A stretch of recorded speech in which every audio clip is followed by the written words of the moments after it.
All right, welcome to what is going to be, without question, the fucking longest video I've ever made, but hopefully the most useful and informative at the same time. Depending on the title, this is going to be 1, 2, 3, 4, 5, fuck knows how long, many hours, because I'm going to teach you from start to finish to the point where you can probably earn between 5 and 10K how to be a copywriter, okay? Now, if my editor has done his job, I will have amalgamated this perfectly with the PowerPoint to make sure that it's a lot easier for you to follow along. And for the next, like I said, hour and a half, I'm going to teach you everything I fucking know to at least make 5 to 10K a month as a copywriter. Because in 2024, if you're not at least trying to make some money online, I don't know what the fuck you're doing. You can't just be laying bricks your whole life. Some of us need location freedom. And if that's you, welcome to the show. Buckle up, get a notepad, have a piss, pause this video, come back, eliminate distractions, because we're about to get fucking into this, okay? And if you pay attention, I guarantee it's gonna be the best decision you've made and the best couple of hours of your life henceforth, okay? No cuts, no takes, no editing, just raw dogging the entire fucking video, okay? Right, so, how do I fucking change this? Do I do it like this? I think so. Okay, yeah, go back. Free copywriting course. Like I said, I should be charging for this, but because I'm so fucking nice, I've decided to do it for free because I get a lot of questions and there's a lot of them I can't answer. So I've decided to put this together to say thank you for all the amazing support in recent times, okay?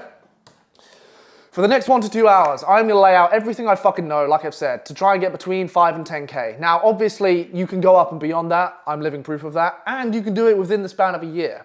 I'm living proof of that. But if you've never done this before and you're just trying to get into it, or maybe you have started, but you just need that little bit of extra kick, extra bit of knowledge, this is what this is gonna be for, okay? This is fucking proven. I know people that have gotten the same results, 5 to 10K, using the exact information I'm about to put in here, so fucking pay attention, all right? As you can see, a couple of pictures here, me just doing cool shit, which I wasn't able to do last year because I wasn't a copywriter. This is all a result of insatiable copywriting skills, and I'm gonna teach you, okay?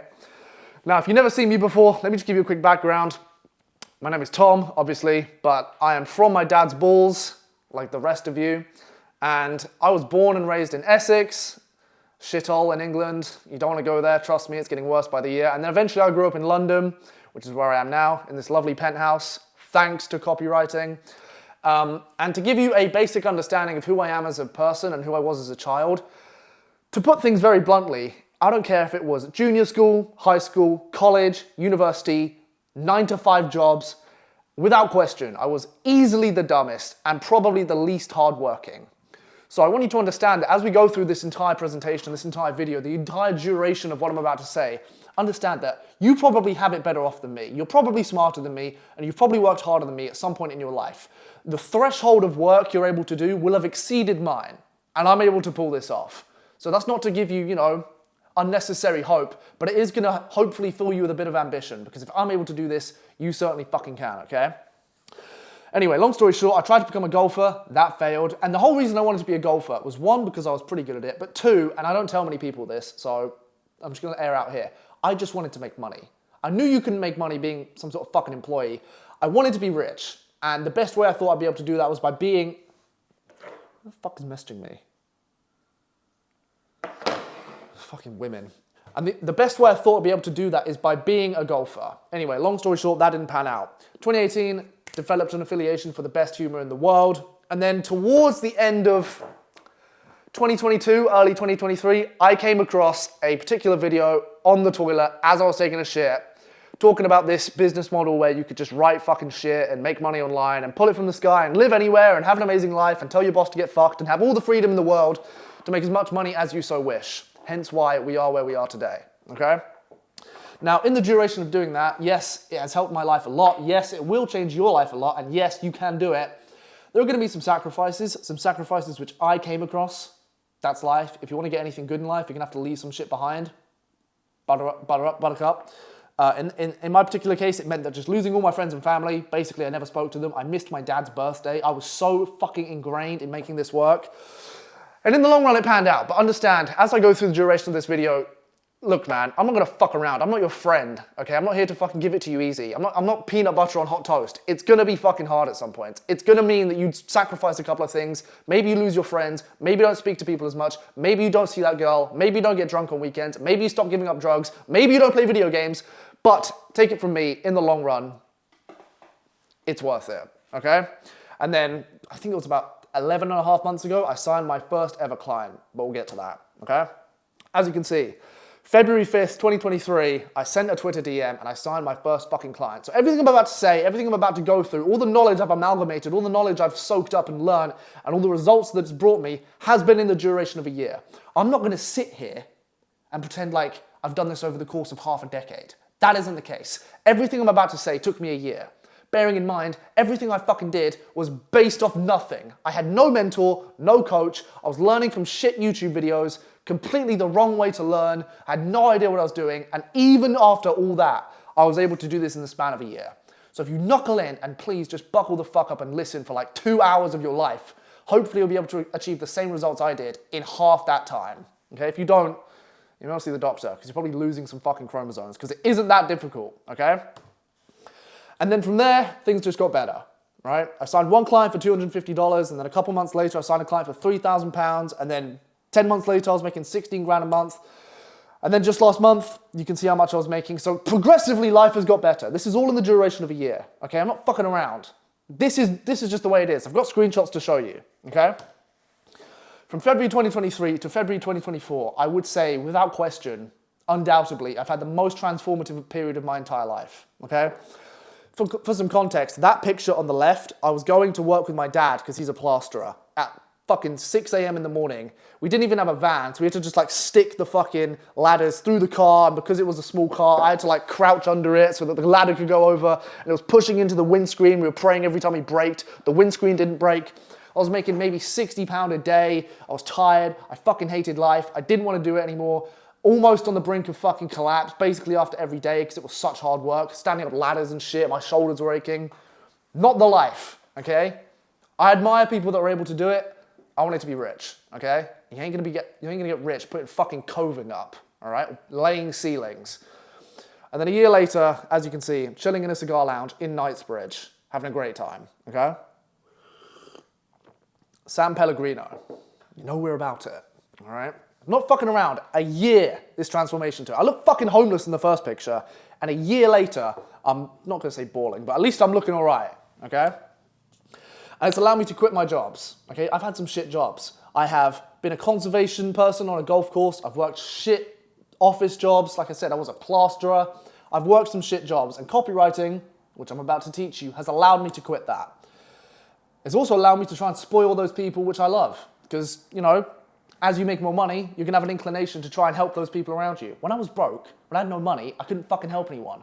And now that I do all right, it's been able to allow me to take people on nice holidays, buy nice dinners, go on awesome trips, and overall live a good life. I've blanked these women's faces out for their own privacy, but you live a good life. When you make money, it's just gonna happen, okay?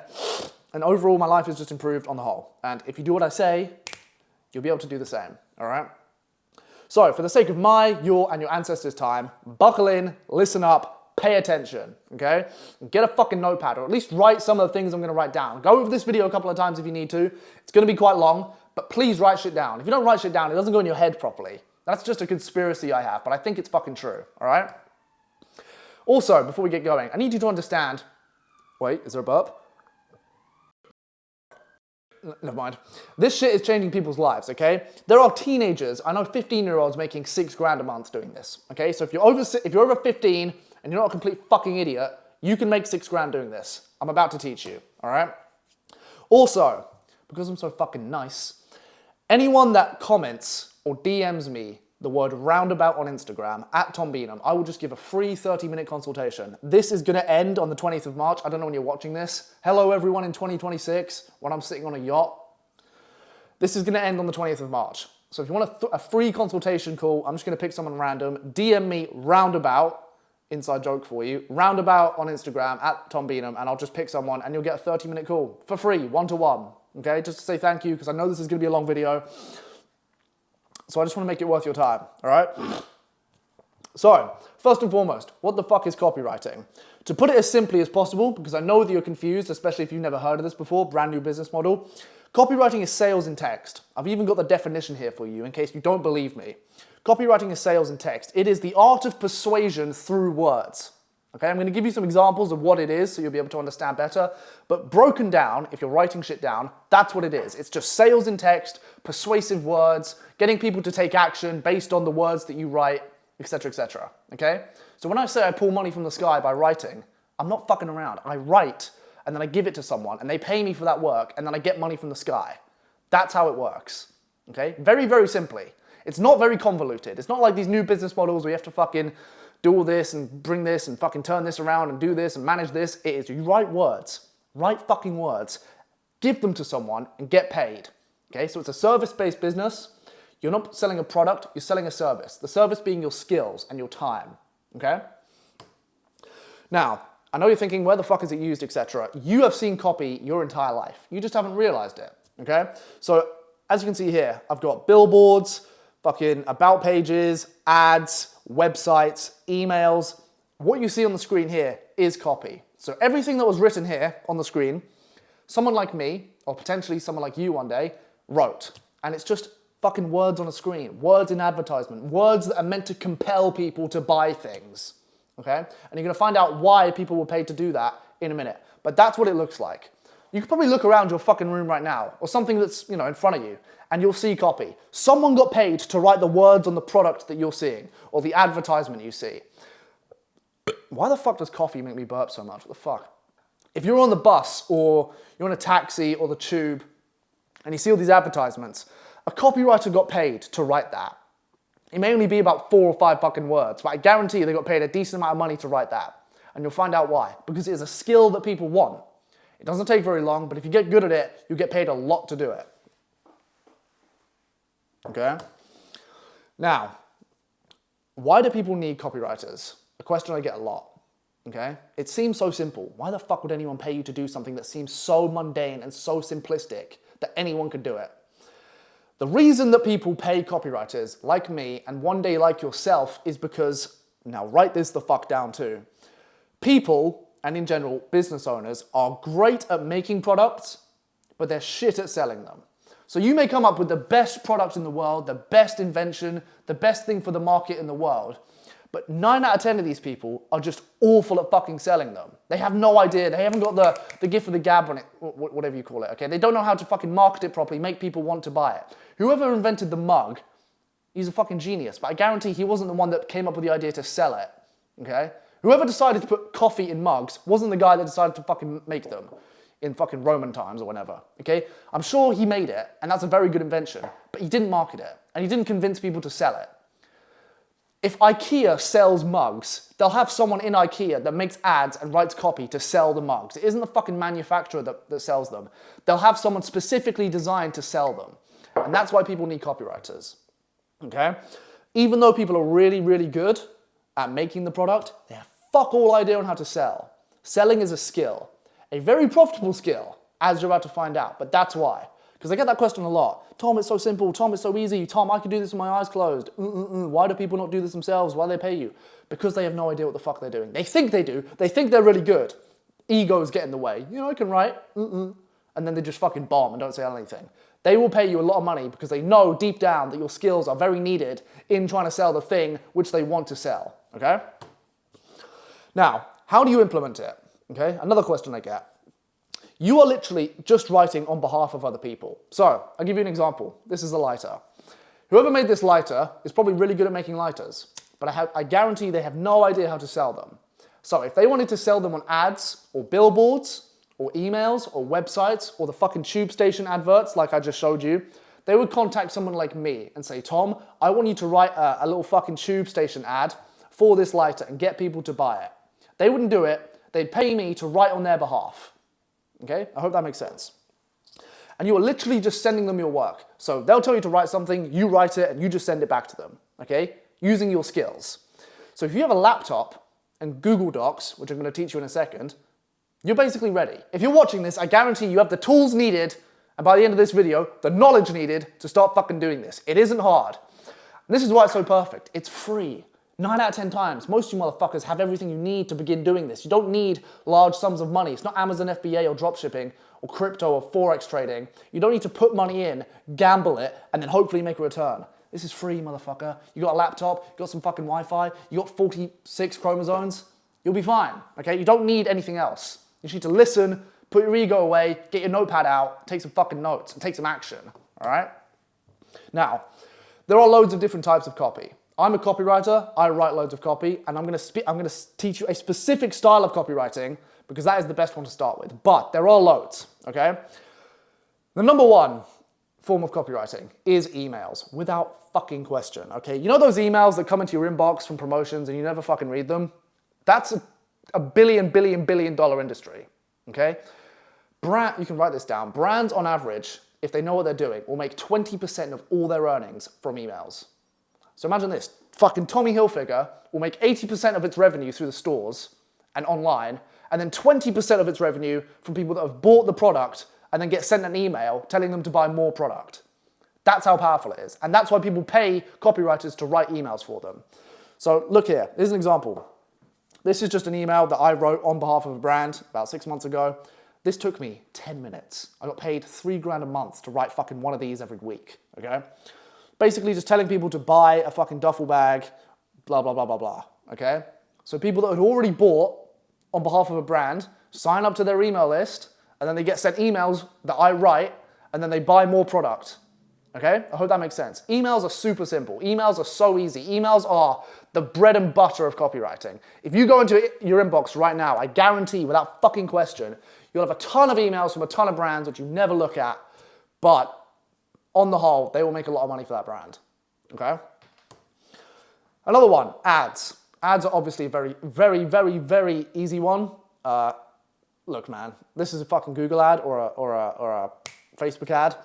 Anything advertising-wise is gonna require sales. And like I said, no one knows how to fucking sell. And so they'll pay someone like you, a copywriter, to write good persuasive copy to get people to click that fucking link. So I don't know who wrote this, but whoever did is a copywriter. Basically, people trying to get people to book fucking memberships at a golf course, okay? They'll tell someone like me, hey, can you write an ad on behalf of us, trying to promote people or get people to click a link which allows them to join our membership. They'll come to me, say, write it, I'll write it, they'll say, yep, that's good, and then they'll post the ad. And all this is trying to do is trying to get them to click the link. You see that? kingsno.com.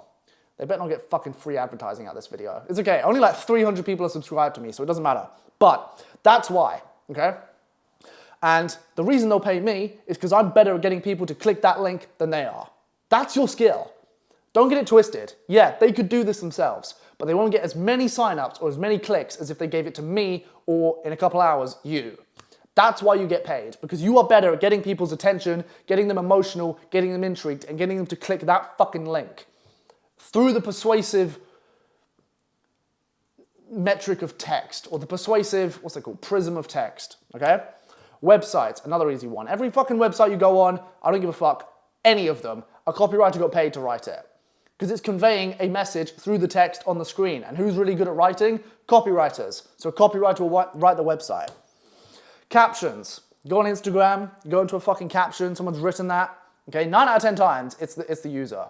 But a lot of the time, they'll pay someone like me to write a caption, to make the post more engaging, to make it more outstanding, to get people to take action, to get people more emotional based on the post.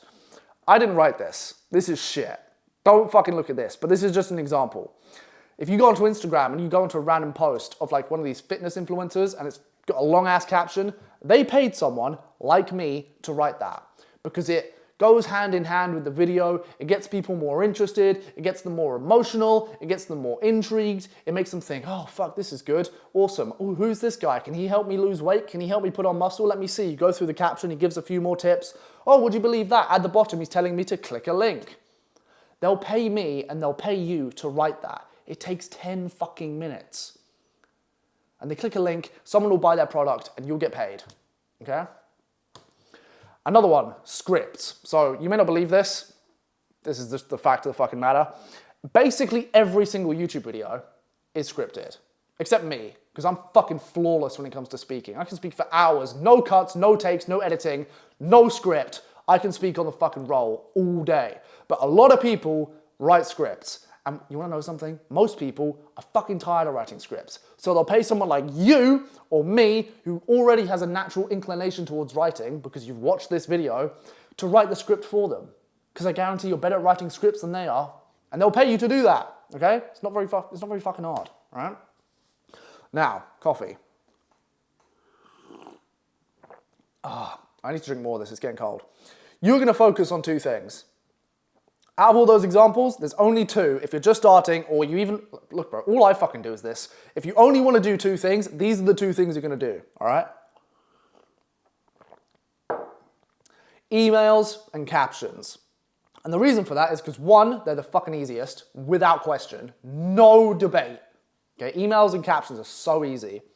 But secondly, they're applicable to everything. If you learn how to write emails and captions, you're good.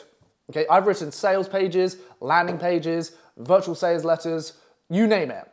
But I never learned to do those directly. The only way I was able to do everything in copywriting, including everything I spoke about in blogs and scripts, was because I learned emails and ads. So that's what I'm going to teach you. If you're able to learn emails and ads, you're golden, okay? Write that down. Emails and ads. That's all you need to worry about. Also, they give you the most money for the amount of input.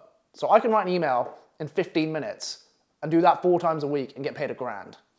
It's high leverage for the amount of time you're going to get paid and remunerated for the amount of money you're going to get given, okay?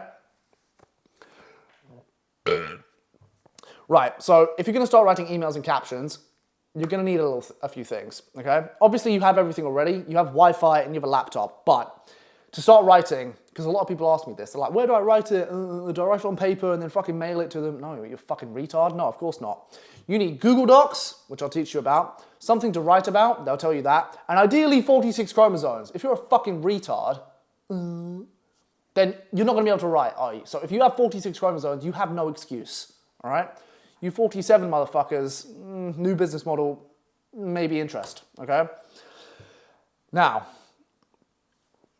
you're going to be writing emails and ads, but if you're just starting, you're going to need some help when writing, okay? There's only so much I can do, and one of those things is teaching you how to write proficiently when you're starting, okay?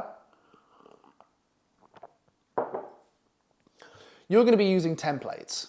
Now, I'm going to teach you the templates in a second, but to make it as simple as possible, templates to copywriters are like stabilizers to learning how to ride a bike. It doesn't do everything for you, it just makes it a lot fucking easier. So you go in the right direction. You don't go off course, you don't fall over, etc. That's kind of what a template is. So you'll be given a template, and then based on that template is what you'll write. Okay, now when you get to my echelon of writing, you won't need one. The best copywriters, when you get really good, you won't even need templates because you'll just know how to write properly. But when you're starting, I highly recommend you use a fucking template, okay? And that's to prevent waffle. All of you motherfuckers, when you start, are gonna start waffling. You don't think you will. You think, oh, I'll just write emails and ads and talk about how amazing the product is and get people to buy. Before you know it, you've written an entire fucking monologue and it can go in Shakespeare's works. You need templates because otherwise you're gonna write too much. Or even worse, you're not gonna write about the right things. So, I'm going to give you templates to start writing. You can start today. I'm going to teach you how to start, get clients, get on sales calls, secure clients, and get more clients in this video. And you can start today by using templates, okay? The first template that you are going to use, and I only use 2 templates, so I'm only going to teach you 2. The first one is called Dick. Now, some of you may have heard of Dick, or DIC, I prefer Dick. It's probably the most simple one in the world, okay? Let me talk you through it. The D stands for disrupt, the I stands for intrigue, and the C stands for get them to click a link or take an action. CTA, we call it in the industry. CTA stands for call to action, all right? Now, the D part is simply to disrupt the reader's eyes. So imagine you're on a tube station or you're on a bus or you're looking around at ads. The disrupt part of the copy is just to get your attention. So imagine you're just fucking walking around, being a dickhead, looking at nothing, blah, blah, blah. You see an ad and it comes up with something that catches your fucking eye. That's the D. It's disrupted your attention. It's diverted your eyes towards that thing. That's the disrupt. It's disrupted you. It's disrupted your eyes. It's disrupted your oculars doing what they want and drawn them to that thing. It's disrupted you, okay? So for an example, look at the screen. With winter upon us, we have one question. Are you tired of burning your fingers when lighting a candle? Now, if you've ever burnt your hands while lighting a candle, which I'm sure you fucking have, I did it like 2 days ago. I've still got a fucking scar, it's kind of annoying. This will stand out to you. Okay, so if you're on a tube, you're looking around, you're listening to music or whatever, and you're just fucking, your finger hurts, whenever you try and pull out your phone and start scrolling, it hurts, etc., etc. Fucking, why did I burn my hand? Just fuck this bullshit. And you're looking around, boom! Are you tired of burning your fingers when lighting candles? That will stick out to you, okay? It's just to disrupt your attention. Yeah, I did, fuck. What's that about? It'll get your attention, okay? Intrigue. Now, the next part is about getting people interested. Okay, so you've disrupted their attention, you've got their eyes, they're interested now. You need to keep that intrigue, okay? Now, the way you do that is by giving features, a little bit of mystery, not really telling them what the thing is, but telling them how it can help them, giving the benefits, not the features, something like that, okay? So to give you an example, we've heard your queries and birthed a solution. Introducing the candle lighter. You've all got a fucking candle lighter, you know what it is. Equipped with a 5.5-inch black shaft to ensure you never need to use your fingers again. Again, I wrote this, I have a sick mind. 5.5 black inch shaft, never need to use your fingers again. Obviously, like your dick is so good, you'll never need fingers, blah, blah, blah, blah, blah. But that is what it is, okay? I haven't really told you what it is, but I've told you that it's 5.5 inches long and it will ensure that you never need to worry about burning your fingers again. So imagine this, you're sitting on the tube, you've burnt your finger, or you have in the past. You see an ad, it says you never need to worry about burning your fingers again. Interesting, why is that? Well, we've come up with something. We've birthed a solution that's gonna eradicate all those issues. It's called the candle lighter.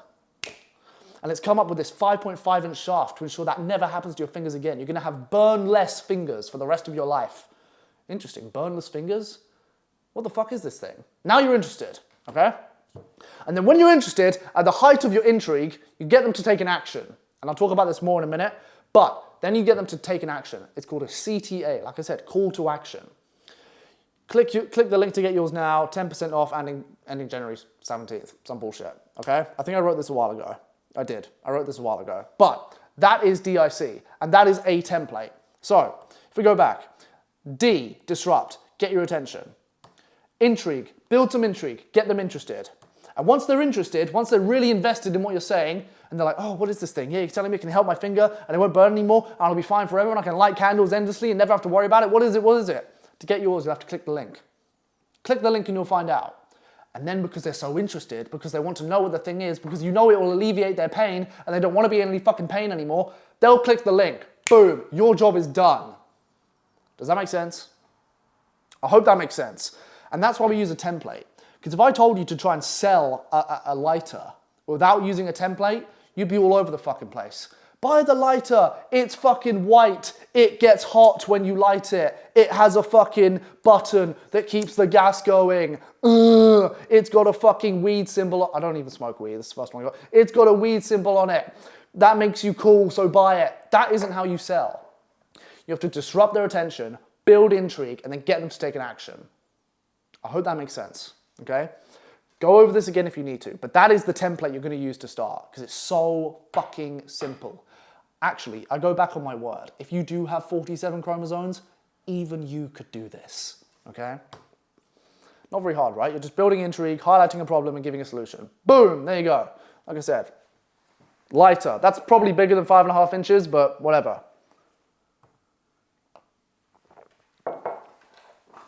Right, that's the first template. Second template, because there's more than one. Actually, there's dozens, but I've only ever used 2, and it's made me very fucking well off. So I'm only gonna teach you 2, because it'd be hypocritical of me to teach you ones that I have never done, okay? Second one, NESB. Now, NESB influences the 4 main emotions when buying or selling something, okay? They go as follows: new, easy, safe, and big. Anything you've ever bought, ever, in your life, was influenced by one of these emotions. You bought it because it was one of these 4 emotions, okay? I hope that makes sense. Something was either new and exclusive, easy to use, like brain dead retards could use it, safe, no risk of it breaking, money back guarantee, or big. Big results, big impact on your life, okay? So, here's an email basically going through what that looks like. See, template. Can you see the template there? I've even fucking color-coded it because I'm so fucking nice. So, what is this, some fat burning program? Yeah, okay, so, introducing the newest step in fat burning evolution. Okay? New. Say goodbye to the days of being overweight. Big. Imagine you're a fat cunt. Can I say that? You might maybe bleep that out. Imagine you're a fat idiot and you're trying to lose weight your entire life. And then you come across this, okay? The newest step to burning fat in 2024. Say goodbye to the days of being overweight. Big promise. Goodbye. Never be overweight again. Harvard scientists have backed and put together a mechanism so amazing as people losing 40 pounds in 40 days. Harvard scientist, proof, science, legitimacy, backing, science, legitimacy, safe, not a scam. Harvard scientist, best university in the world, trust, safe. Okay? Losing 40 pounds in 40 days. Look, man, even I'm not overweight. I've been in fucking shape my whole life. I'm one of God's favorites, but I know for a fact 40 pounds in 40 days is obscene. Like, even, I can't say that. I was gonna make a joke. 40 pounds in 40 days is a lot of fucking weight. Okay? All from the comfort of your home. Easy. You don't even need to get up and do this. You can lose 40 pounds in 40 days from the comfort of your fucking home.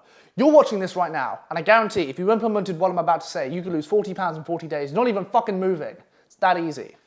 Without ever taking dodgy supplements or performing dangerous activities. Again, safe. Nothing dodgy, nothing scammy, nothing weird. Super safe. In fact, anyone over the age of 7 has been shown to have the motor neuron capabilities in order to carry out this mechanism.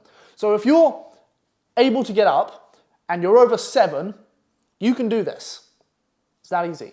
You're over 7, you're not a fucking child, are you? If you're a fucking child, you can't do that. If you're not a child, if you're over a child, you can do this. Super easy. Anyone can do it. You're 8 years old, you can do this. Simple piece of cake, okay? To find out more and see for yourself and see insane progress you could make, big promise, click the link and find out now. P.S. 45-day guarantee. If you don't lose 20 pounds in 45 days, you'll get your money back, no questions asked. So not only is it safe from a logistical standpoint, Harvard scientist, it's also safe from a financial perspective. Meaning that if you don't get the results you want, based on what I've told you, I haven't even told you what the fucking thing is yet. I know you're excited, you fat fuck. I haven't even told you what it is. If you don't get the results you want in 45 days, get a full refund. I'll just give you back your money. It's safe. You give me your bank details, I'll give it to you. If you don't like it, I'll just give you back your money. You have nothing to lose besides time. Okay? Super safe. Let me go over that again. Newest step in fat burning evolution. New. Say goodbye to the days of being overweight. Big. Harvard scientist. Safe. All from the comfort of your home. Easy. Without taking dodgy supplements. Safe. In fact, anyone over the age of 7. Easy. Insane progress. Big. 45-day guarantee. Safe. Can you see the template? Can you see the template there? If I told you to just sell without using this template, it'd be very fucking difficult. You wouldn't know where to start. You wouldn't know where to go. You'd be like, oh fuck, do I say this here? Oh, I've already spoken about the color 3 times. How do I make it more interesting? Fuck, it can only be white so many times. Oh, and I've spoken about the spark and the fucking button. What else do I fucking say? If I had to you know what? Because I'm so fucking good at this. Let me try and fucking write an email by speaking an email off the top of my head with this lighter. Okay. Are you sick and tired of your lighter dying when you're out on a night out? Introducing the reusable flick stick lighter. Coming in fucking at 90p, so it's super cheap, with a fucking 1-finger mechanism, it's super easy, allowing you to make at least 200 sparks, which is a big result, with a fucking combustion stop so that it doesn't just explode in your pocket, super safe. You can get it for 99p. And if it doesn't work after 200 clicks, and you put gas in it and it still doesn't work, you get your money back and a free liquid fucking, I don't know, convert kit to fucking help you fill it up again. For free. Okay, that's just off the top of my head. But do you see what I'm going there? I'm telling you how it's new, it's easy to use, it's safe, and it's gonna give you a big result in your life. It's a fucking lighter. But it applies to everything. Everything you've ever bought in your entire life, ever, no matter what, was based on one of those 4 emotions. You may not realize it, because you didn't know until now, but now you know. Look at the fucking clothes you're wearing. I buy this because it gives off big impressions. Oh, he wears Tommy Hilfiger. It's new as well. That's nice. I don't really give a fuck, but that's the 2 emotions I was thinking when I bought my clothes. If you buy a house, it's big. It's easy to get places. It's in a good location. It's brand new. It's straight on the market. It's safe. It's in a nice fucking area. The doors are locked and the fucking hinges don't break. It's safe. Anything you want to buy ever, or anything you want to sell ever, is going to be based on these 4 emotions. Write that the fuck down. Oh, coffee's getting cold. Anyway, Now, you now know 2 templates. That's for emails and for captions, but ultimately, that's basically copy in general, okay? That's everything you fucking write. As long as you follow one of those 2 templates, you'll be fine, okay? Now, it's only one thing knowing how to write copy as it is to be good at writing copy, okay? When I started a peach 12 months ago, I had no fucking clue how to write. Not only that, I had no fucking idea how to practice. And there's a way to practice. You can get good at learning to be good at things, okay? There is a specific way and a certain number of attempts, but I said email here, that you should undertake before you'd be considered good, okay? So not only is there a way to get good at it, but there's a number in my mind, because I've done this so many fucking times, there's a number of emails or number of captions you should write before I'd consider you eligible to get paid, okay? And I'm just gonna give this to you for free. When I was learning, I didn't have a fucking clue. I had no idea how to get good, and I had no idea if I was good enough. Imposter syndrome was shining down on me like the fucking Mercury sun. Am I good enough? Fuck knows. I just had to figure out and find out for myself, okay? But I'm gonna tell you how. You need to write, in my opinion, at least 30 emails. Now, if you're as good as me, you can write 30 in 30 minutes. I'm not saying it's gonna take you fucking one day. It might take you a week, but until you've written 30, you're not really good enough to start making money. Now, I know some of you are gonna be like, yeah, but I just wanna jump straight to outreach and start getting clients and getting paid. Hold your fucking horses, tip dick. If you do that and you sign a client and they give you work and you're not good enough and they say this is shit, you've burnt that client. A client you could have held for years and could have paid you thousands of dollars because you were too fucking cock happy and you were too fucking interested in getting the money. You weren't good enough to write copy, and because of that, you eventually burnt the fucking lead, which could have given you thousands of dollars over years because you sent them some copy that was shit and they were like, no, this is bullshit, what the fuck? So please listen to me. Write 30 emails or 30 captions or 30 ads, and once you've written 30 using the 2 templates, then you're good. Okay, that's a basic rule. If you're gonna listen to anything, listen to that. Write 30 before you try and get any fucking clients. Before you try and getting paid, all right? It's like, I've never worked in McDonald's. I know people that work at McDonald's, but I've never worked in McDonald's, but I can assume if they're bringing in someone new that's never worked in McDonald's, they usually have someone that shadows them while they're working to make sure they don't fuck it up. So if I was a brand new McDonald's employee and I was fucking flipping burgers all day, I guarantee until I'd flipped and made 100 Big Macs, they wouldn't leave my side until they knew I could fucking do it perfectly. I wouldn't just join the job, fucking patty, oil, lettuce, come up with some fucking gargantuan disaster and just fucking give it to people. No, they'd be like, okay, this is the patty, the lettuce, bun, cheese. What does he want? Big Mac, okay, some onions, another patty, another fucking burger, bang, perfect, okay, good. Do that 99 more times so I can see you can do it. And then once you can do it, I'll leave you alone, I'll let you to your own devices, and then you'll be good enough to do it on your own. That's kind of the same as this. You need to be good enough to do it on your own. And the way you're gonna be good enough, in my opinion, is by writing 30 emails, all right? Bare fucking minimum. I've probably written 2,000, 2,500 emails in my life. You can write 30, okay? Because you are learning a language, like I fucking said here. You're learning a language. Hola, ¿cómo estás? ¿Me estás tú caliente?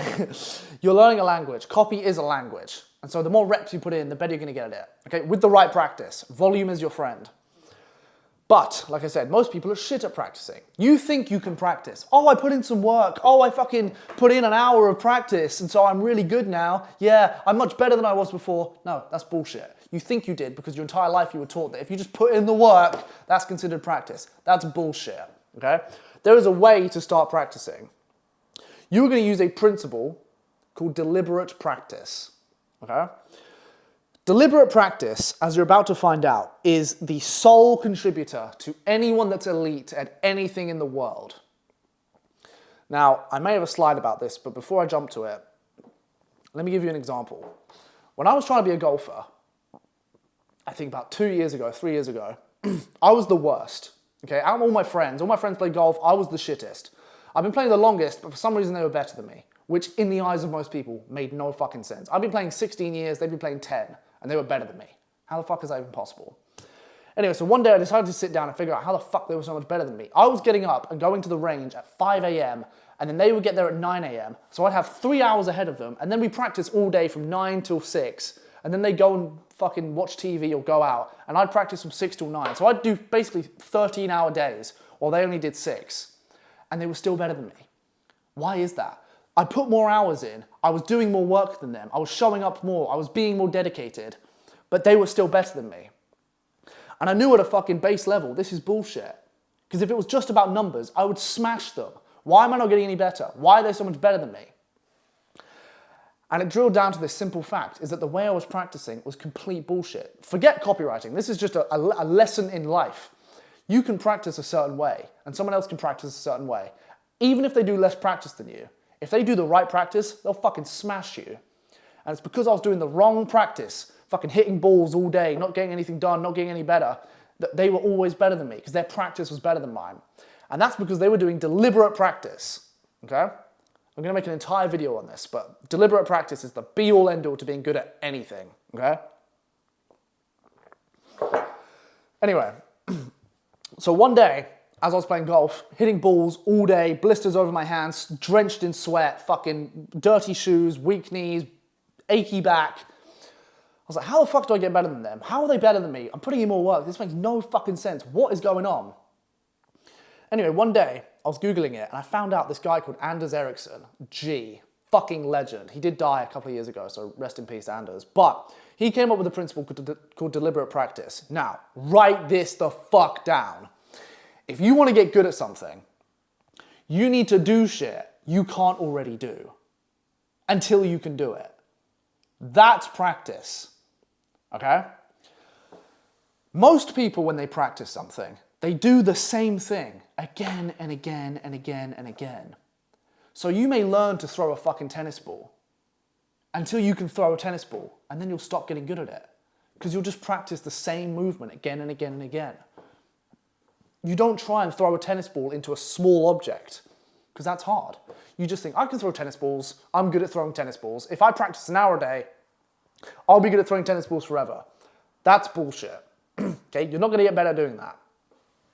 If you wanna get better at doing stuff, you're gonna have to do things you can't already do. That's deliberate practice. So, instead what I started doing when I was on the golf course and when I was practicing is if, instead of hitting the same shot 10 times, I would try and hit a shot which I couldn't hit. So I could hit shots straight, I could hit shots left to right, but if I was trying to hit a shot right to left, I couldn't fucking do it. Which means that on the golf course, if I was faced with a shot which required me to hit it right to left, I was fucked. My friends could do it, I couldn't. So from that point onwards, I would just spend hours and hours and hours trying to hit right to left shots.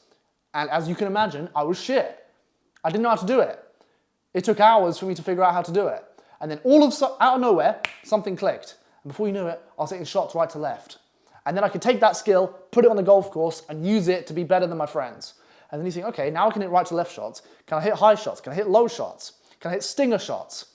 Can I hit low spin shots? Can I hit high spin shots? And so all I did, I didn't reduce the amount of hours, I didn't put more hours in. I just put more diligent effort into the hours I was putting in. I was trying to do things I couldn't fucking do. Most people practice the same thing again and again and again and think they're getting better. Repeating something you're already good at doesn't mean you're getting better at it. That's just complacent learning. To get better at something, you need to do something you can't already fucking do endlessly and tirelessly until you're able to do it. And then you'll get better. Okay, so you need to make it harder on yourself.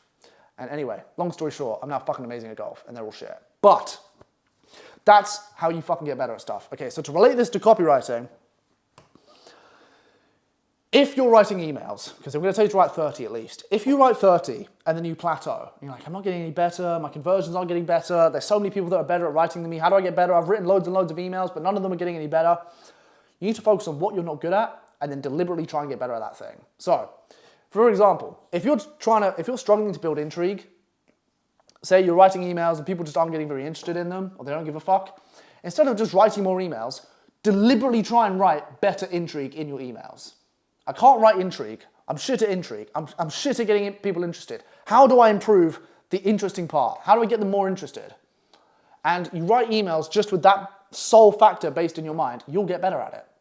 So, for an example, you write one email, it's shit. Why was it shit? The intrigue was bad. Okay, the next 5 emails, all I'm gonna do is focus on writing better intrigue. Forget the fucking the disrupt, forget the fucking click. I just wanna make it interesting. I can't make people interested, so all I'm gonna do is focus on making it more interesting. I'm gonna learn more, I'm gonna Google stuff, I'm gonna get it critiqued until my fucking intrigue is better.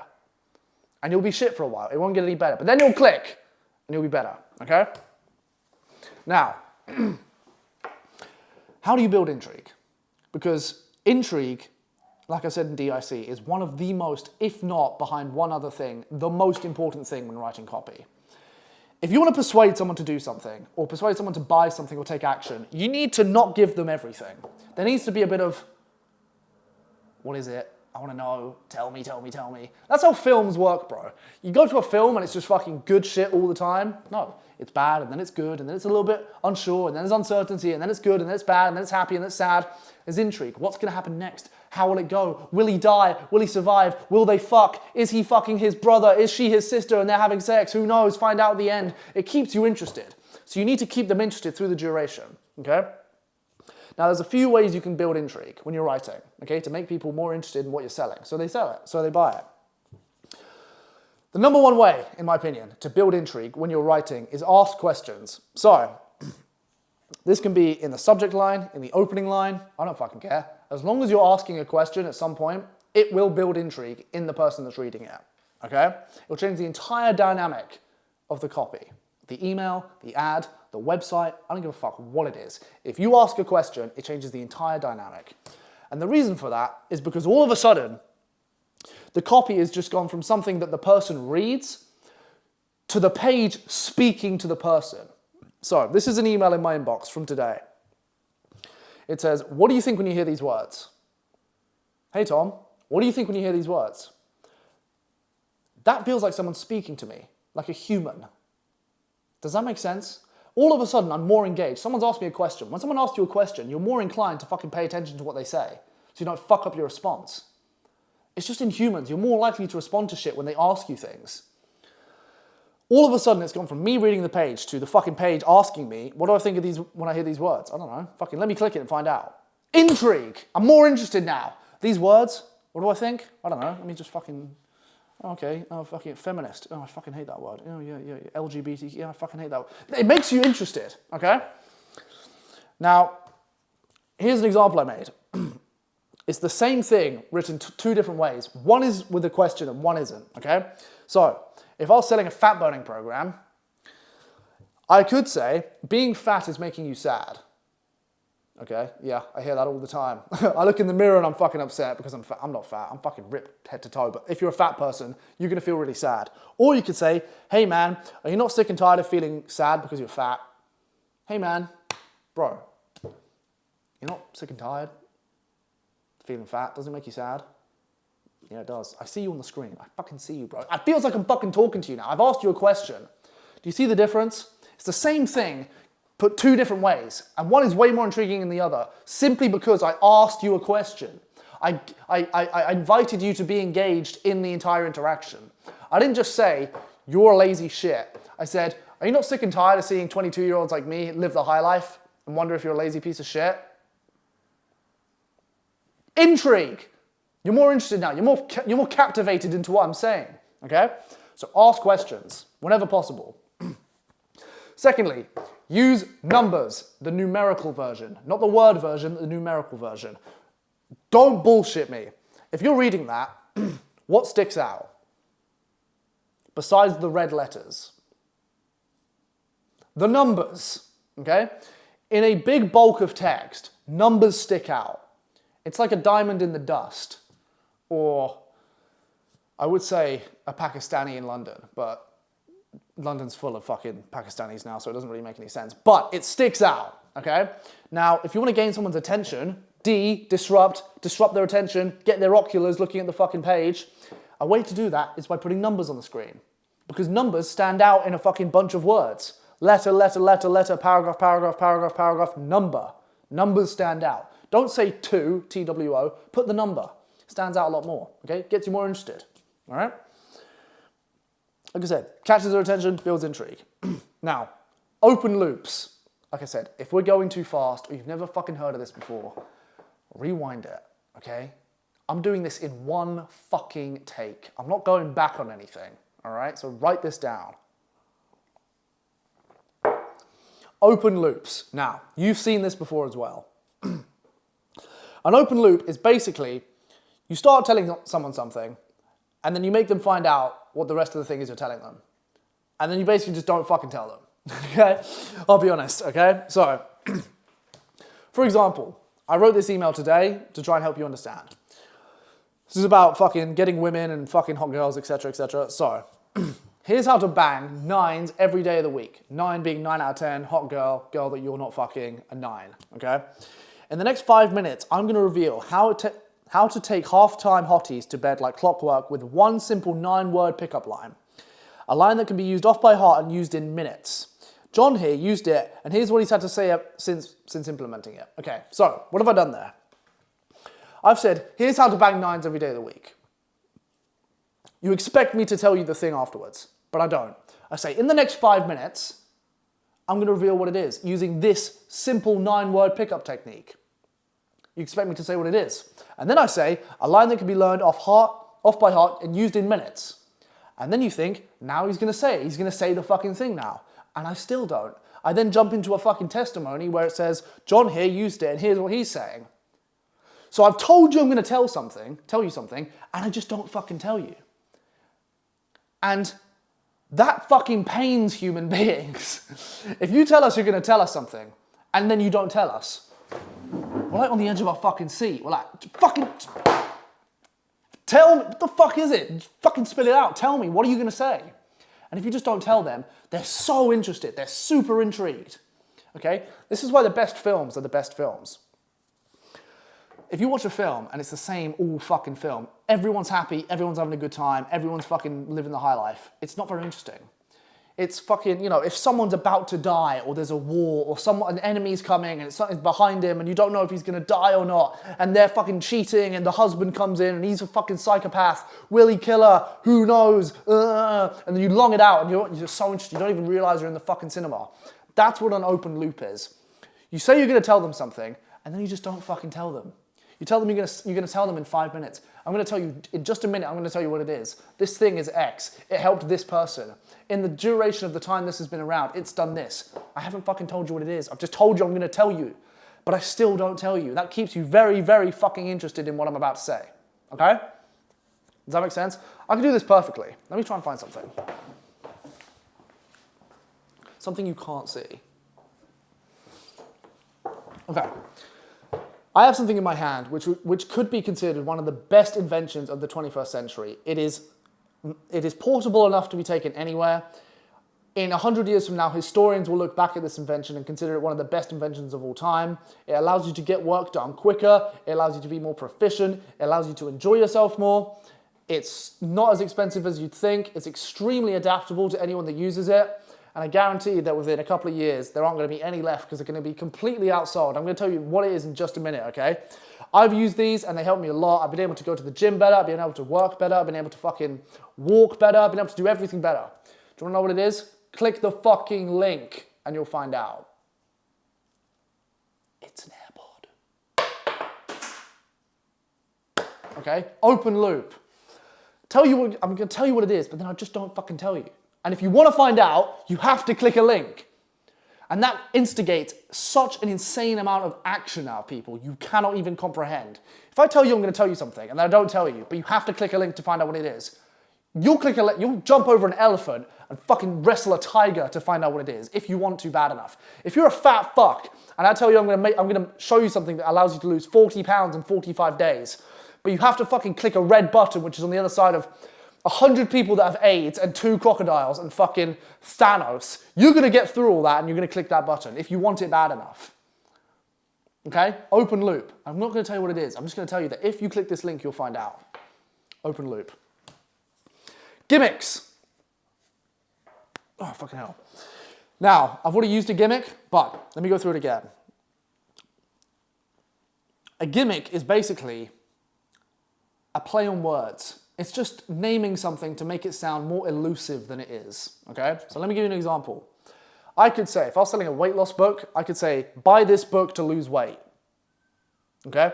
Or I could say, purchase our book and learn the drop 40 in 40 method and melt body fat in days.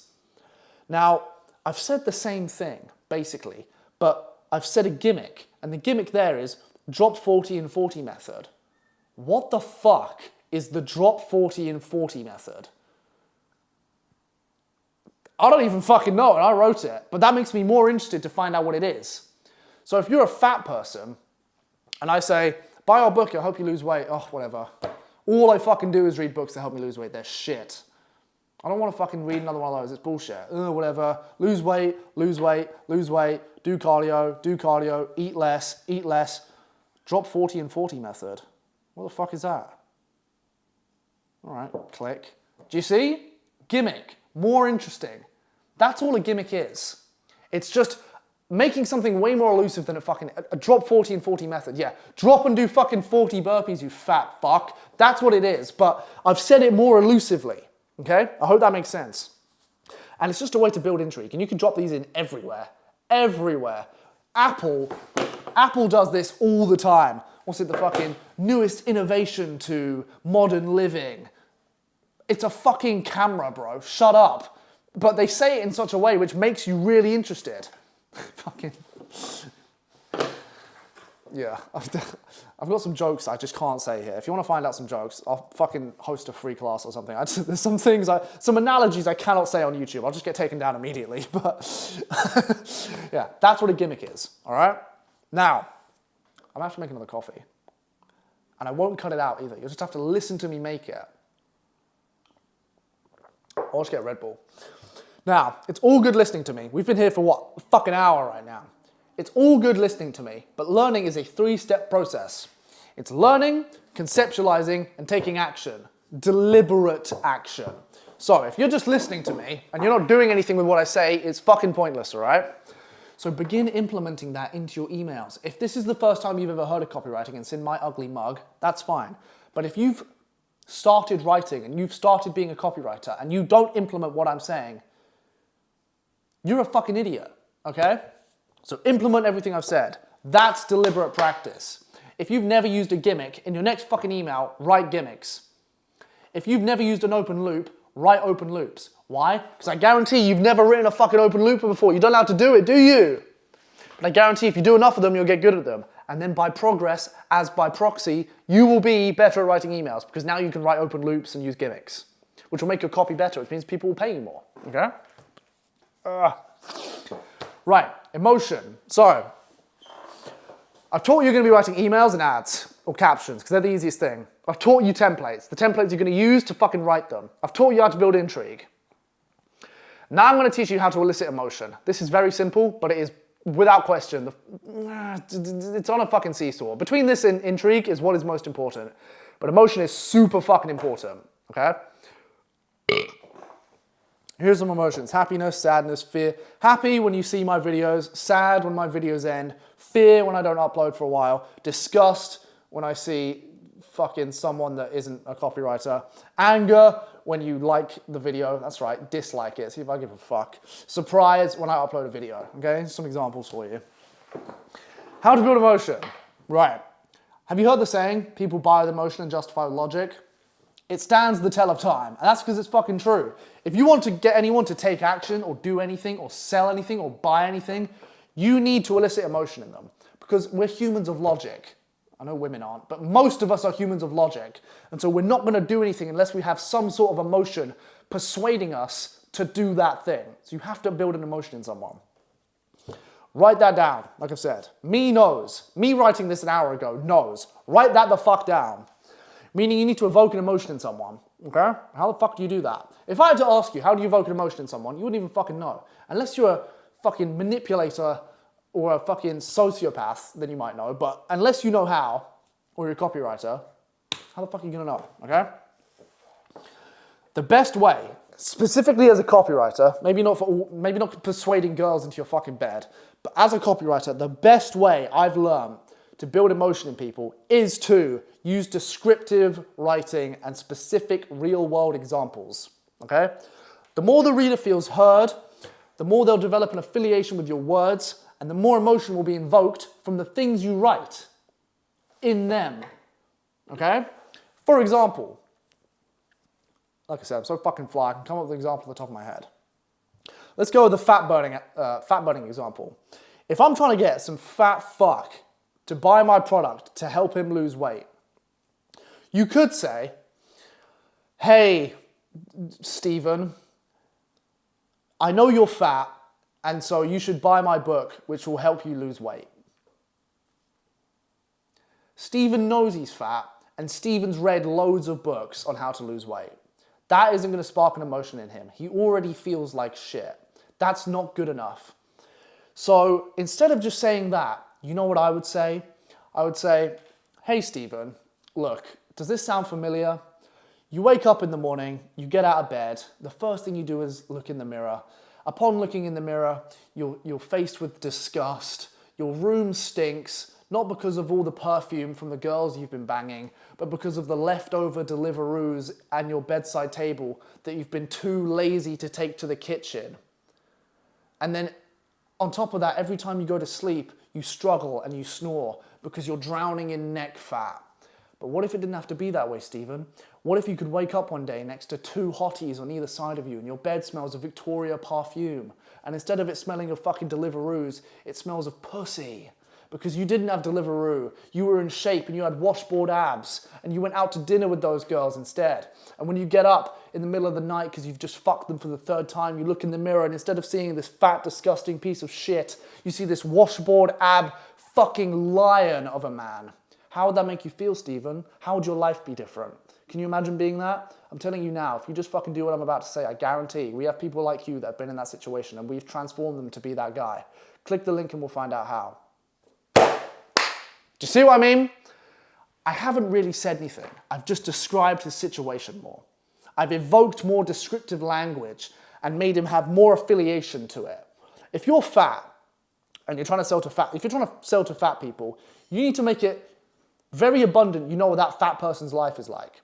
Because unless you can make them feel pain and shame and disgust over their current situation, they're not going to care. It's when they feel an affiliation to what you're saying and they feel an affiliation to the words you're evoking on the page, that they're going to be like, fuck, you're right. I do look like shit. You're right, my room does stink. I am too lazy to go to the kitchen. I do struggle to sleep because my neck fat is so out of control. I haven't seen a pair of tits that isn't on a screen in years. I wish I was fucking models. How does this fucking email know, how does this ad know this? Was this ad written for me? They know me. This is fucking great. Maybe they can actually help me. What's this, the drop 40 and 40 method? Fuck it, yeah, let's click that, okay? Do you see where I'm going with here? If you want to build emotion, you need to be descriptive and you need to use real world examples. Don't just say, Stephen, you're fat. Use examples. How does he feel? What does he look like? What doesn't he have? What does he want to have? What problems does he have? How do people look at him? What does he wish he had? What pain is he going through? Does he struggle to sleep? Does he struggle to walk? Does he have arthritis? How many rolls does he have? More than the bakery? You have more rolls than fucking Greg's, Stephen. Get the fuck out of bed. Get the fucking drop 40 and 40 method, you fat fuck. That will evoke an emotion in him. Who the fuck is this email? You're right. I fucking fuck it. I'll click the link. That's emotion. Okay, that's how you evoke emotion in people. Look, man. If I wanted to, this is applicable to anything. But if I wanted to fucking get a chick, I'd be like, actually, it's the same for anything. If I was at a bar and I wanted to get a chick, I'd be like, you know what you look really good in? What? My bed sheets. I could have just said you look really pretty, but I said you look good in my bed sheets. Now she's thinking about it. His bed sheets, oh, his bed sheets. Okay, so where does he live? Okay, probably near because he said it, so he must be able to walk there. What bed sheets does he have? Are they clean? I reckon they're clean. He's a very nice looking guy. He's probably got clean sheets. Are they blue? Are they grey? He looks like a blue guy. Okay, now I'm wrapped in them. Am I naked? Fuck, I wouldn't be in bed if I was in clothes, so yeah, I'm probably naked too. Shit, are we gonna go sleep together? Fucking hell, he's confident. Why do I think he's so confident? I must really like him. He must really like me. Close the deal. All I've said is some descriptive fucking language, and I've elicited some intrigue in her. That's an emotion for you. I've elicited intrigue in her fucking head. Who the fuck is this guy? He hasn't even asked my name. Okay? I wouldn't say do that, unless you look like me. Don't do that. Okay, you'll get fucking rape charge. Get away. Don't do that. But that's an example, okay? On how to build emotion. So just be more descriptive and use more real world examples. Okay, so when you're writing, think, how can I make this more descriptive? How can I fucking affiliate with this person? How can I use more real world examples to make this person feel more heard? Stuff like that, okay? Now, you're gonna get paid based on the results you bring. So I get this question a lot too. People are like, how do I get paid? Why do I get paid? Et cetera, et cetera, et cetera. It's not very fucking difficult, bro. You give them a service and they pay you for that service, okay? Fucking hell. Now, you may not realize it, but from what you've learned alone, so far, you're more qualified to write emails and captions than about 95% of business owners. Remember how I said business owners are shit at fucking writing emails and selling shit? It's the truth. They have no idea what they're doing. Now, based on the last hour, if you've actually fucking listened, you are more qualified than they are. 95% of them. That wasn't very difficult, was it? I've taught you how to build intrigue. I've taught you how to write on templates. I've taught you how to build emotion. But the fact of the matter is that most of these dickheads don't know how to fucking do that. And that's a good thing because it means they'll pay you hard cash to do it for them. Okay? They'll pay you for your skills. The skills I've just fucking taught you that took an hour of your time. Get your dick out your hands. Write some shit down. The things I've just fucking taught you, they'll pay you to do that. They will pay you money. You don't have to go work some fucking construction job. You can sit here like me. Just write fucking emails. It's not difficult, all right? Shit, my Mac is gonna die. That isn't ideal. Anyway. Now, text is the most common form of sales on the earth, okay? Now, I don't need to tell you that. You know that already. Anything you look at, if you're being sold, I guarantee 99% of the time you were sold by someone fucking writing something and you wanting to buy it based on what they wrote, okay? Now, being able to master that ensures that you're able to sell basically fucking anything because everything is sold by text nowadays, whether it be on a fucking email, an ad, a website, a fucking notification on your phone, everything is text. So being able to master the art of persuasion through text is going to be very, very fucking valuable. So you're never going to be out of a job. Everyone wants it because no one else knows how to fucking do it.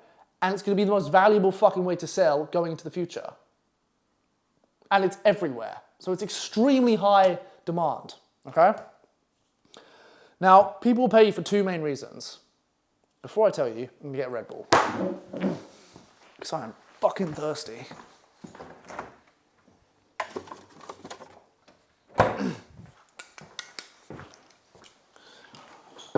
Actually, let me fucking unplug this.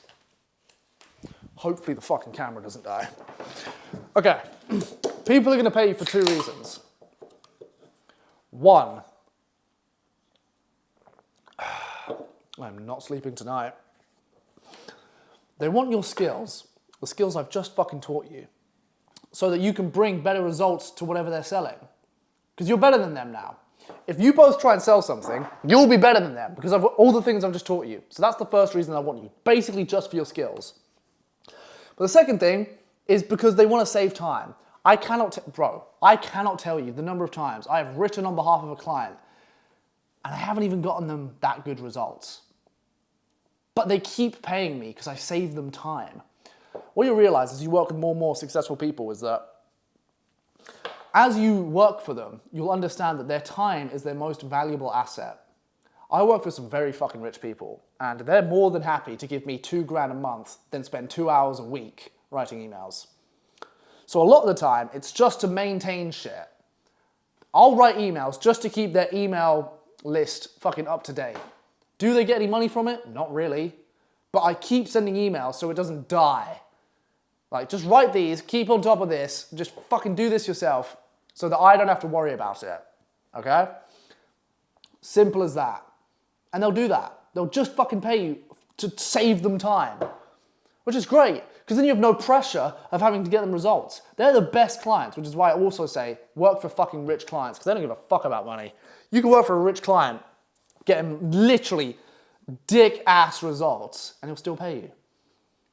And they'll call you like once a month. How are things going? Yeah. Sending emails? Yeah. Anything? No, not really. All right, see you next month. I don't give a fuck. As long as you're sending emails and you're saving them time, that's all they care about, okay? So they'll either pay you for your skills to get them results or for your time. You need to understand, you ain't shit, okay? These people, I ain't shit. These people I work for, multi-millionaires. Businesses, billion-dollar businesses. Their time is more important than yours, okay? But that's good, because they'll pay you for your fucking time. And I know what you're thinking, yeah, but you just told us that our time shouldn't be fucking traded for money. Motherfucker, I have a client that pays me $1,000 a month to write an email a week and it takes me 15 minutes. My hourly income is £1,000. I don't know what fucking planet you're living on if you're not willing to take £1,000 an hour. So, do I even get results? Not really. It's a fucking newsletter. There's nothing to fucking sell, okay? Ugh, fucking itchy nose. Okay. Now, to the meat, because I know a lot of people want to see this. Getting clients.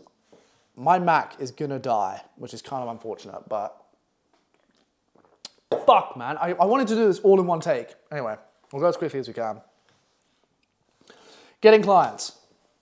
Now, the way you're gonna get paid is by reaching out to clients, and the way you're gonna be reaching out to clients is via cold outreach. Now, cold essentially refers to the fact that you are reaching out to someone that doesn't know who the fuck you are. Now, I'm going to teach you how to do that in a second, but before I do, understand, because people ask me this as well, isn't that weird? You're just like reaching out to some stranger, like, who the fuck are you? No, that's completely fucking normal. Welcome to the world of business. Business is just going up to people and asking them if they can give you their money in return for something. That's all it is. Strangers, people you know, doesn't fucking matter. That's all business is. So, when I say cold, it's just normal. You'll get in this racket and you'll understand, yeah, I'm just gonna send fucking 100 DMs to 100 random people and hope one of them pay me. That's the game. It's not weird, it's not convoluted, it's not overt, it's just the way things are. Cold outreach, straight fucking simple as that, okay? Obviously, the transverse to that is warm outreach, where you know the person or the person comes to you, okay? But, in my opinion, cold outreach is the best way to get clients, okay? Oh, shit. Now, you're gonna get clients using two prisms of outreach. Number one is Instagram, and the second one is email, okay? These are the only two I've ever used, and I've done pretty fucking well using them. I'll tell you what I've never used. I've never used LinkedIn. LinkedIn's fucking gay. I've never used Fiverr, and I've never used Upwork. Because you are competing, let me just tell you this fucking now. This is LinkedIn as well. You are competing with third worlders. There's nothing wrong with them, but they will work for so much less than what is livable in a fucking first world country. So I know what you're thinking. You can go to these fucking websites and you can pitch for people and they just give you jobs. Oh my God, look at all these opportunities to try and get clients. Don't do it. Don't fucking do it. Because if you pitch someone $50 an hour to fucking work for them, some Uzbek will charge them fucking $10 a month. You ain't gonna win that, okay? We live in the Western world, first world countries. Price isn't on our side. Brand is on our side. So you know what a client says when he comes up to me and he says, oh, okay, yeah, that's a good rate, but fucking Armesh can do it for half that price. I'll be like, before I go and break Armesh's fucking neck, let me tell you why you shouldn't work with him. Do you want the best results or the cheapest? Well, I want the best. Exactly! You want the fucking best results. So if you want the best results, you work for me. If you want the cheapest, yeah, go with him. They're not going to go for the cheapest, are they? They're not fucking retards. They want the best. Fucking hell. Women, fuck off. They want the fucking best results, okay? They don't want the cheapest. They want the absolute dog's bollocks. The Western world white boy results. Now, who are you reaching out to? You're reaching out on Instagram and email. I'll teach you that in a second. You're not reaching out on LinkedIn or Upwork or Fiverr because that's shit. But who are you reaching out to? You're reaching out to businesses and influencers. So businesses like Red Bull or Tommy Hilfiger or this lighter brand or Apple or something. And influencers like those fucking girls that tuck their tummy in their leggings and then sell you meal prep programs and say, hey, if you buy this, you can look like me, even though they're brutally insecure. That's who you're selling for. That's who you're writing emails for. That's who you're writing ads for. That's who you're writing captions for. Businesses is a very easy one because every business has an email list. So if I buy something from Tommy Hilfiger, they'll make me give them my email. And in doing so, I will be then bombarded with emails telling me to buy stuff from Tommy Hilfiger. Simple as that. And a copywriter will write those and send them to me. Influencers, if an influencer has 100,000 followers and say they're making meal prep programs or they're a gym influencer or something, they'll have a program or a course or an ebook or a community, something like that. And they won't know how to sell it. And so they'll come to me and say, can you write a website for me to help me sell this? Or I have an email list from all the people on my following. Can you write an email telling those people to buy my shit? And I'll be like, yeah, of course, no worries. So that's who you're writing for. Businesses and influencers. Okay? I've worked for both. I'm going to teach you which is best, and depending on which way you outreach in a minute, but that's who you're going to work for. So I don't want to hear that fucking question ever again. Tom, who do I fucking work for? Who do I approach? Businesses and insecure white girls that sell meal prep programs. Okay? If they have a following online and they sell something, you can work for them. Okay? Now, here's how to get clients on Instagram. Step 1, you need to make sure your profile's decent. And by decent, I mean it doesn't need to look like mine, because mine's fucking killer. But you need to have plenty of pictures, at least 3, okay? Have a profile pic that isn't an anime girl, you fucking weirdos, and at least 200 followers. And you have to have a public profile. Now, the reason I say this is because when you're doing outreach on Instagram, if anyone's gonna consider seriously working with you, they are gonna check out your profile. You need to understand, in cold outreach, they don't know who the fuck you are. You are a stranger. The only way they're going to figure out who you are and if you're a normal person is based on the little information you give them. And that information is going to be on your fucking profile. So it has to be public. Okay? So they can see for themselves who you are. And it has to be normal. It doesn't have to be fucking cool. They just have to see you're a normal person. Not a weirdo. Can I trust this person to give my money to them and they'll actually give me results? Do they look normal? Is there a picture with them and another person? Do they have a dog? Do they live in the Western world? Okay? That's all. Step 2, once your profile's in shape and you don't look like a fucking weirdo, honestly, that isn't hard. If you don't know how to build an Instagram, I don't know what to tell you. Okay, get some pictures. You've probably got a female friend. You know that girl that you want to fuck that you're too scared to go and fucking ask her if she wants to fuck? Ask her, hey, can we get a picture sometime? Boom. Now you got a girl on your Instagram, couple pictures, maybe a couple hundred followers, nice profile pic. They'll go on your profile and see, oh, he's a good guy. Yeah, he's trying to write me copy. Oh, there's a girl in his picture too, so he's not a complete fucking incel either. Okay, yeah, I'll work with you. That's all. It's not very fucking hard. Now, to find clients, you're going to do the following, okay? Go on Instagram. And then go onto the search feature, okay? When you're on the search feature, click the fucking search bar. Type in some random fucking word, okay? In this case, I wrote fitness coach. Why did I write fitness coach? Super fucking easy, okay? There are thousands of fitness coaches. And you wanna know the best thing about fitness coaches? They all fucking sell something. So, type in fitness coach. I think I just chose Buster. Yeah, Buster fitness coach, okay? Click on his profile. Once you're on his profile, you'll be able to figure out if he sells anything. Now that link in his bio, he sells something. He sells one-on-one mentoring, he sells coaching programs, etc., etc. Click on their profile, see if they're fucking selling anything. Because if they're selling something, remember what I said, everyone's shit at selling stuff. They need your help to help them sell their shit, okay? Follow them and then send them a message. I'm gonna tell you the message in a second, but this is important. Most of you motherfuckers don't follow people. I get a lot of cold outreach. People DM me stuff, they want to send me stuff, promos and shit. If I go through my DMs and you're not following me, why the fuck would I listen to you? You don't even have the humility to follow me before pitching me. You think I'm going to give you my fucking money? You're not even going to follow me? Follow the fucking person. If they don't get back to you, you can unfollow them in a week. It's not the end of the world, okay? But in my experience, if you follow the person, they're much more likely to fucking reply to you, okay? Now, once you follow them, you're gonna send them a script that I am gonna give to you because I'm so fucking nice. And we have been here for an hour and 20 minutes, so it's the least I can do, okay? And this script has worked very well for me. Remember all those fucking testimonies at the beginning? They use this script. So fucking write this down and pay attention. Also, if it's helped so far, like the video, subscribe, if you want, okay? I know we've been here a while. We're not done yet, but it's a little reminder in case it's helped. You are going to write the following script, okay? Now, it's important you understand this because a lot of people are going to fuck this up. When you're sending outreach, you need to understand that the times have moved on. People know if a DM is only going to them. So I know you think you're smart, you can just send the same fucking DM to 1,000 people. And because you've sent it to 1,000 people, you're more likely to get a fucking response. That isn't the case. We live in 2024.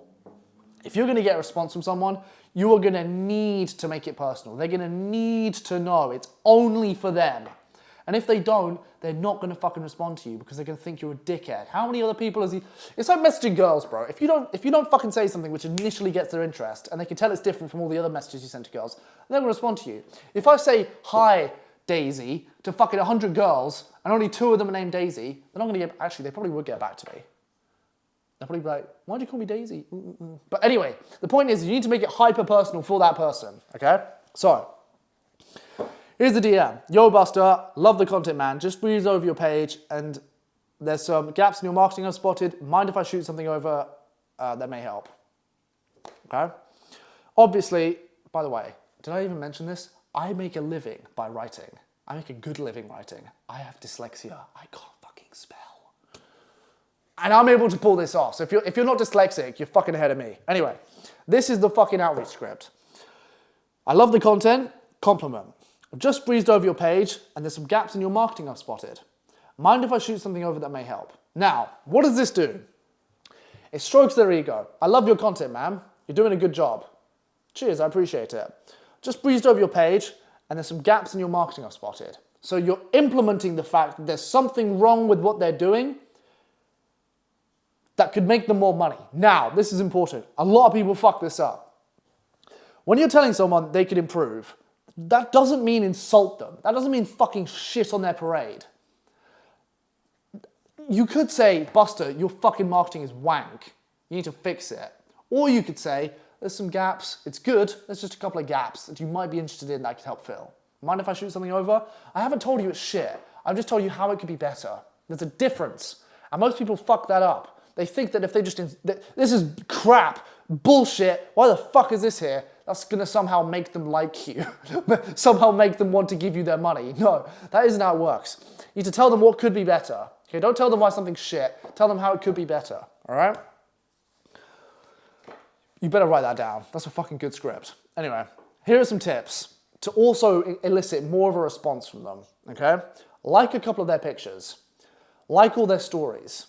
Comment on their pictures. If he's doing a fucking hip thrust or some bullshit, or a fucking squat, say, good form, man. Keep up the good work. Because that makes yourself known. He'll see that maybe. Over the span of a day or two, he'll see your comments and he'll see your likes and he'll see your fucking profile and see your name. And then when he goes to check your DMs, there'll be an affiliation to you and his prerequisite opinion of what he's been fucking seeing. So you'll seem more recognizable, which means you're more trustworthy. It means you're just not a dickhead that's just fucking sending outreach for no reason. He'll trust you more, okay? So like a few of their pictures, like a few of their stories, comment on some of their pictures, basically make yourself fucking known, all right? And then when they reply, because if you do this outreach, they'll fucking reply, you make a Google Doc. Now, you have just learned how to write emails and captions. You are going to write an email or a caption for that person. So you say there's some gaps in your marketing that can be fixed. Mind if I shoot something over? They'll reply, yeah, sure, thanks. The next thing you send, the next fucking thing you send, is a Google Doc basically explaining what they could fix and maybe even an email they could use, okay? So do they have an email list? Maybe they don't. Tell them they need an email list. Are they good at emails? What if they're shit? Okay, they're all right, but we can improve some areas here which would help this because of this, X, Y, Z. Tell them that. Do they have a welcome email? Does their welcome email come straight away? If their welcome email takes days to fucking get there, you need to fix that shit. These are things you can tell them. Gaps in their marketing, okay? Because you're now a pro. You're better than them at writing. They need you. They need you to make more money, okay? Now, What time is it? I'm going to the fucking gym after this as well. 9 out of 10 times, they will say, I super appreciate that, thanks. If they do reply, which a lot of the time they will, because it's just a compliment, right? They'll say, super appreciate that.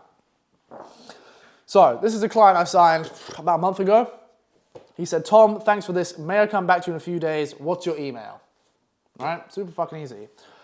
I gave him my email and they said, I look forward to hearing from you. Now, in this particular case, I didn't hear back from him. Now, this guy's famous, really famous. I'm talking like millions of followers. And he didn't get back to me. I was like, fuck, I've burnt this lead, what the hell? He said he'd get back to me in a few days. It'd been about a week. I was like, really? You're not gonna get back to me? So what I did was I shot him over a Google Doc, okay? And he was like, great, that's brilliant. And then I went to make coffee. I had coffee with him and I signed him. Anyway, not the point. But that's kind of how it's gonna work, okay? You shoot over the Google Doc. They'll say, I really appreciate that, blah, blah, blah, blah, blah. And then the next thing you do is you want to get them on a call. Now, understand when you're doing outreach, in general, it's all about progression. You want to get their attention, you want to get a response from them, you want to get their interest, you want to get them interested, you want to get them affiliated with you want to get them to like you, and then you want to get them on a call. Okay, it's all about progression. You're going from a nobody to someone that's getting on a fucking call with them. All right? Now, the reason you want to get them on a call is because it's a lot more personal. You can sell people in DMs. It's very fucking difficult though, so don't try it. Just try and get them on a call. This is the best progression in my opinion. Now, the way you're going to do that to prevent all this bickering back and forth bullshit is just make a Calendly account. It's free. Go to calendly.com, make a fucking account, and just shoot them over your Calendly link. And then say, book a time that suits you. Okay? And what this does is, one, it shows professionalism. You're not a fucking beginner, even though you are. You're not a fucking beginner. And two, it saves a lot of fucking time. Because when I started, I had no idea what the fuck I was doing. How do I get people on calls? Okay, it's fucking 7 p.m. GMT. Where are you based? Oh, I'm based in Los Angeles. Okay, so it's fucking what? 11 a.m. there? What time suits you? Oh, I can do Tuesday at 3 p.m. Central Eastern Standard Time. Okay, what time is that for me? Okay, no, I'm busy then. Can you do this time? No, I'm busy then. I can do this time. No, how long's the call gonna be? This long. By the time you've gone through all that fucking bullshit, they're sick and tired of your crap and they move on. It's too much friction. You need to make it as seamless as possible for them. So what you do is you make up some times in your calendar, you shoot it over to them and they'll book a time which suits them and suits you. Makes the whole process so much easier, all right? Now, that's Instagram. And you get on a call with them. I'll teach you sales calls in a second. That's Instagram. Emails is basically the same premise. It's just on an email, okay? Now, if some of you are complete fucking dorks and you literally have the shittest Instagram account in the world, maybe some of you don't have Instagram, I don't know. You might want to do email. Email, you don't need to have a good profile. Email, you don't need to have a good Instagram. It's fine, okay? You can actually be a fucking weirdo and email people. You don't need an Instagram, okay? Trust me, I know some fucking weirdos that sign clients, and it's probably better for society if they don't have Instagram, so you don't need it, all right? Now, there's 4 parts to getting clients with email, okay? Number 1, finding them, which I'll teach you in a second. Number 2, finding the decision maker.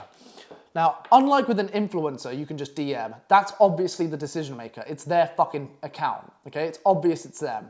With email, if you're emailing a brand or you're emailing a person, a lot of people, especially brands, will have someone that manages their emails or a head of marketing or something like that. So you don't actually know who the fuck you're emailing when you email these brands. So you need to find out how to get the CEO's email, the fucking business decision maker, okay? You then send them an email and repeat the process, okay? So, how do you find businesses and people to fucking email? You use this website. This is called Apollo, okay? Apollo.io. It is basically a directory to find every fucking email affiliated with every fucking business in the world. So, you go on this website, you type in Apollo, you make an account, it's free. It's free. You have no fucking excuse not to do this. If you don't do this, you are destined to be poor. You make an account. Go on this website, make an account. Once you've made an account, you go into the search bar in the top left and then just type in some random fucking word. It could be anything. I don't care what it is. like I've said, golf. I just type in golf, okay? And as you can see, 115,000 golf companies comes up, okay? That's a lot of fucking companies. So if you're saying it's too saturated in 2024, you can politely get fucked because there's 115,000 golf businesses alone that all need copywriters because what did I say? They're all good at making products, but they're shit at selling them. And sales is the most abundant way to sell nowadays in text. And everyone needs people to write things in text to sell their shit. And who's good at writing shit in text persuasively? Copywriters. And that's what you are now. That saturation bullshit pisses me off, okay? Type in a random fucking word. Could be anything, all right? For example, golf. I would recommend looking introspectively and asking yourself, what am I naturally good at? What are my passions? What am I good at? Because I get this question a lot too. People are like, whoa, what niche do I pick? I'm good at golf, so I pick golf brands. I know golf lingo. I know what golf is like, dislike, pain, hate, love, wants, etc., etc. If you're really good at origami or fucking cutting grass or some bullshit, you should type in grass cutting or origami and come up with fucking grass cutting and gardening businesses. Because you know that shit. Which means that when you're talking to someone that owns a business like that, you'll know the lingo, you'll know how they think. The entire interaction will be a lot easier. So that's the question, that's the answer if you fucking ask me, what's my niche? Pick something you're already fucking good at, okay? Now, this is annoying because you go on Apollo, you type in something, you find the website, etc., and then you click the link and it takes you to the website. Now, there are tools you can use to fucking find the emails of the people that run these companies. But I was recently told by my business partner, who is a YouTube expert, it is a breach of confidential information to release that and the video will get striked and I'll be fucked. So, look at Susan being all fucking gay, not letting me. I am going to DM you. I'm going to set up a fucking automation. So if you DM me chat on Instagram, I'll send you automatically the email scraper that allows you to get the emails of the CEOs of these businesses, okay? So DM me on Instagram, and I'll automatically send you the fucking software to fucking find the emails of the owners of the business, okay? I hope that makes sense, because otherwise I can't fucking tell you. And otherwise you're not going to be able to find the actual business owner who is the decision maker in the business, okay? And then once you've got their email, you're going to say, this script. I'm trying to go as fast as possible because my Mac is going to die. It's so fucking annoying. Why does it have to fucking die? It's so fucking gay. Anyway, you're going to say, hey, X. This one's so smooth. I can't tell you how many fucking responses I get because of this. Was looking for something to buy my ex and found you guys. Love what you're doing. Keep up the great work. Now, this comes across very fan mail-ish, and that's good because there's no safeguards. They're not thinking, oh, they're trying to sell me. It's just an email from a happy customer. And it also seems more real because it seems like you've bought something on behalf of someone else. So I used to do this all the time. Back when I was single, I am still single, but I'm not single. I am single. Anyway, back when I was single, I would say, I'm looking to buy something for my girlfriend and I came across you guys. So if it was Valentine's, I'd be like, I was looking to buy something for my girlfriend for Valentine's. I came across you guys. Fucking love what you're doing. Keep up the great work. That just makes it seem more real. Okay? Does that make sense? If I go to you, hi, I just wanted to say keep up the great work. Do you? Who the fuck are you? Do you even care? You probably don't give a fuck, all right? But if I bought something for my girlfriend and she really liked it, I'm more inclined to say thank you because you've made her life better, which has made my life better, which makes both our lives better. It's more inclination to say thanks, okay? So use that script. You don't need to have a girlfriend. I know you probably fucking don't.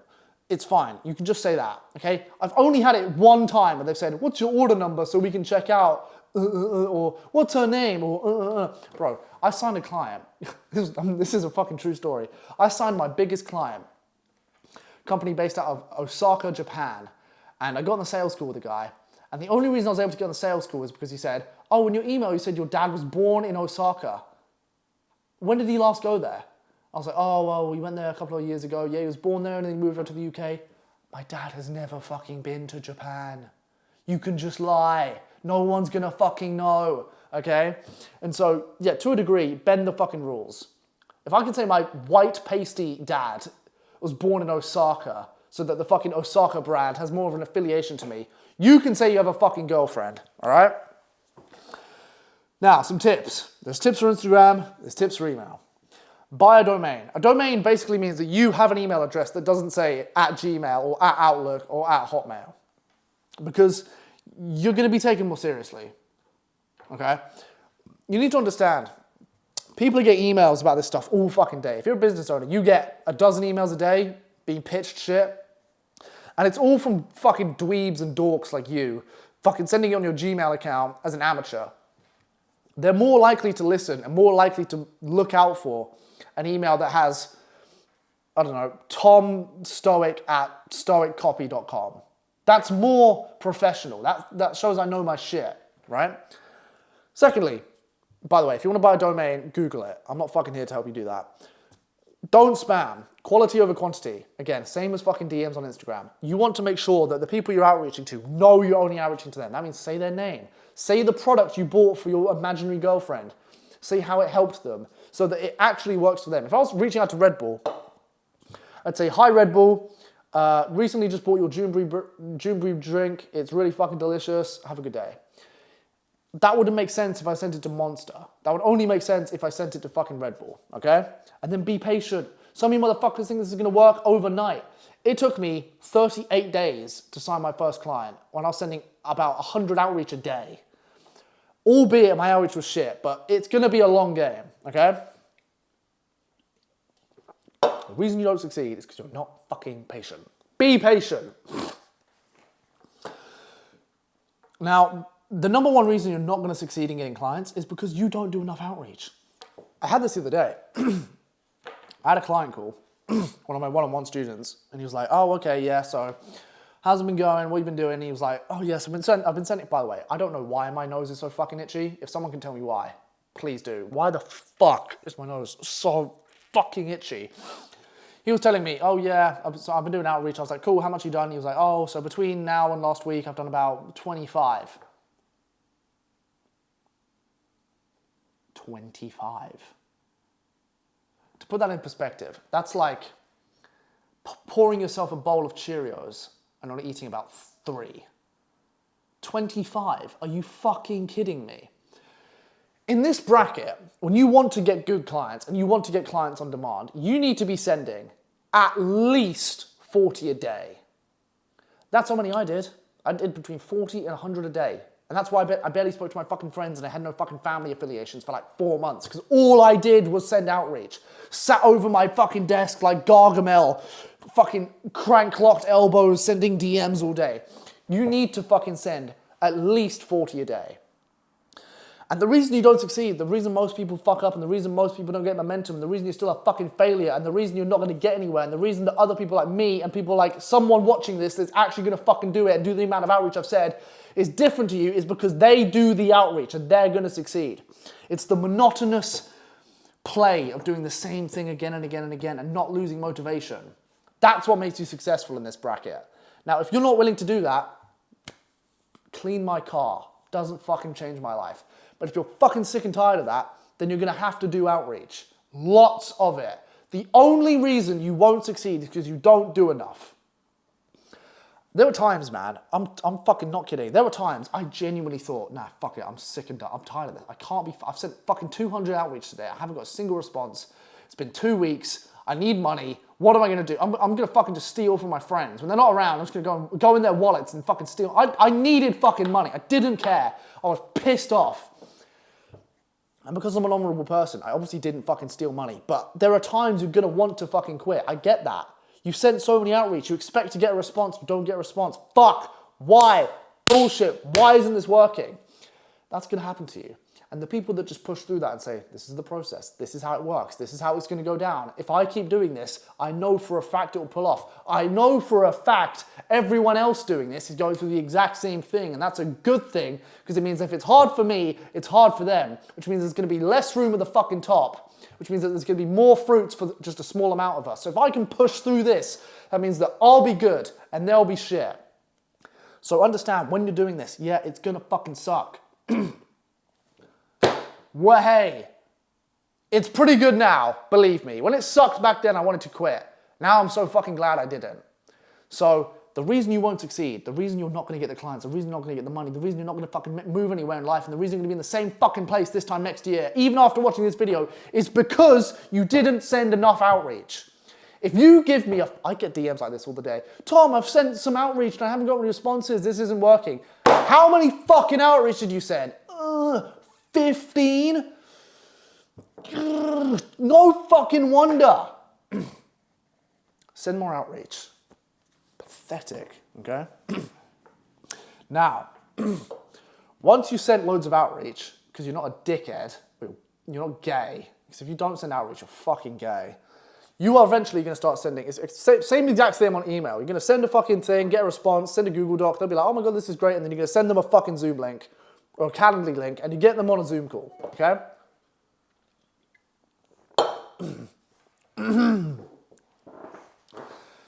This is where sales calls begin. Now, like I've said, you can sell in the DMs and on emails. It's excruciatingly fucking difficult, so I don't recommend it. This is way easier. Now, you're going to call people on Zoom, okay? I know you know what Zoom is. If you don't, did you even live through fucking COVID? Like this, I'm pretty sure the markup in this company went through the fucking roof. Became the most used app in the world. Anyway, it's basically like FaceTime. You talk to someone, they talk to you. It's where business is done globally, basically. You're going to get on a fucking call with them, okay? Now, I understand some of you have never been on a sales call. That's fine. You can blame the education system for that. I fucking hate the education system. And on my first Zoom call, I shit myself. I may be able to speak for 1 hour and 41 minutes with no script and no cuts and no takes now. But believe me, a year ago, I couldn't string a fucking sentence together. Actually, quick story. On my first Zoom call, I remember it was about 8 p.m. I was in Spain at the time. It was about 8 p.m. Spanish time. And at about 7:30, I was so fucking petrified, I didn't even look at my laptop. Because I knew it would be the first chance after sending hundreds of DMs that I might be able to make some money. And I was quivering, bro. I'm a fucking athlete, ripped, hot girls, great life. I didn't have any money back then, but I was about my shit. I was fucking scared to fucking speak on a camera with some dork. He ran a shit business anyway, but even I was a bit like... So I remember literally going to the fucking fridge and like necking 3 super box. I was like, okay, right, we're good now. But like, I understand. Speaking to strangers when money is on the line is going to be a little daunting in the beginning. The only thing I can say to get better at that is to just do more. I've done so many fucking sales calls now, I don't even think about it. I wore a fucking shirt and I ironed it and I was fucking looking good. I wore perfume even though he's on a fucking screen. I wanted to look and feel good. Nowadays, I'll wear a fucking dressing gown. I don't give a shit. Now, that only came through sheer relentless amount of sales calls, but that's what you do. What, you scared? You scared to fucking get on a call and ask someone for some money? Just get it done, okay? It's not that difficult. Now, the first 5 minutes, so if I had to fucking enact this, boom, you get on the sales call, hi, how are you, can you hear me? Yeah, you hear me? Yeah, okay, I hear you perfectly. Awesome. The first 5 minutes is gonna be basically back and forth bullshit. How are you? I'm good. How are you? I'm good. Where are you based? London. Where are you based? Los Angeles. Nice. How are the girls in Los Angeles? Fat. Huh, obviously you live in America, they're all fat. Do you have a wife? No, obviously not, because you're a fucking weirdo and you run a shit business, but I'm not gonna tell you that because I need you to give me your money. Shall we begin? Yeah, okay, let's begin. That's kind of how it works. Obviously not to that degree, but just basic back and forth minutia bullshit, okay? Just to accustom one another with the fact that you're having a sales call, okay? It's a bit rude to jump in and be like, right, fucking give me $1,000 right fucking now. Like, don't do that. Okay, you need to build up to that, okay? It's like if you're meeting someone for the first time, okay? Just be normal. But some of you motherfuckers aren't normal, so I can't just say be normal. Just fucking speak normally, okay? Now, this is important. When you get a sales call, especially the first time, you need to avoid falling into the trap of it turning into an interview. Now, the employer, the person you're working for, is going to do this out of habit. This is just their natural instinct. You don't want it to turn into an interview where they just ask you loads of questions and you think of something on the spot, okay? That isn't going to help. Instead, what you need to do is take control of the call. Now, the way you do this is by answering asking them hit questions, okay? And this allows you to control the frame of the call. It goes from an interview to an interaction, to a discovery.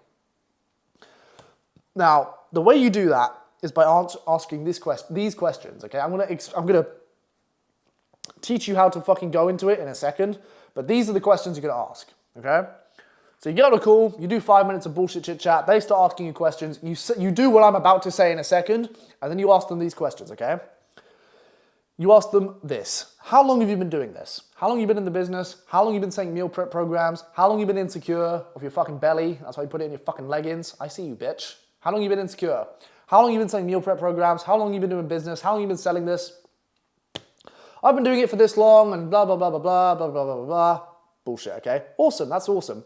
And where do you want to be in a year from now? Like say, a year from now we have another call, where do you want the business to be? And they'll say, oh, okay, well I probably want the business to be doing this and making this much money and doing this, blah, blah, blah, blah, blah. Okay? Okay, awesome, right. And then I'll say, what's really stopping you? Yeah, like, what's stopping you right now from being in that position? Like, is there something in particular? Is it your marketing? Like, what's really, why haven't you got there so far?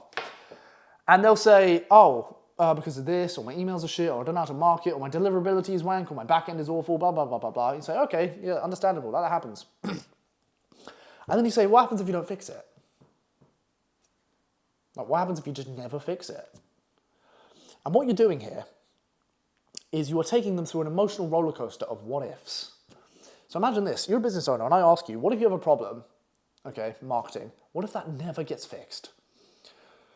Well, if I never fix it, I'll never be able to market my services, which means I'll run out of fucking customers. And if I run out of fucking customers, I'm gonna run out of revenue. If I run out of revenue, I'm gonna run out of money. And that means I'm not gonna be able to fucking buy food or live anywhere. And my girlfriend's gonna leave me because she'll find someone that actually has money and my entire life will be shit. And then I'll be fucked, I'll be homeless.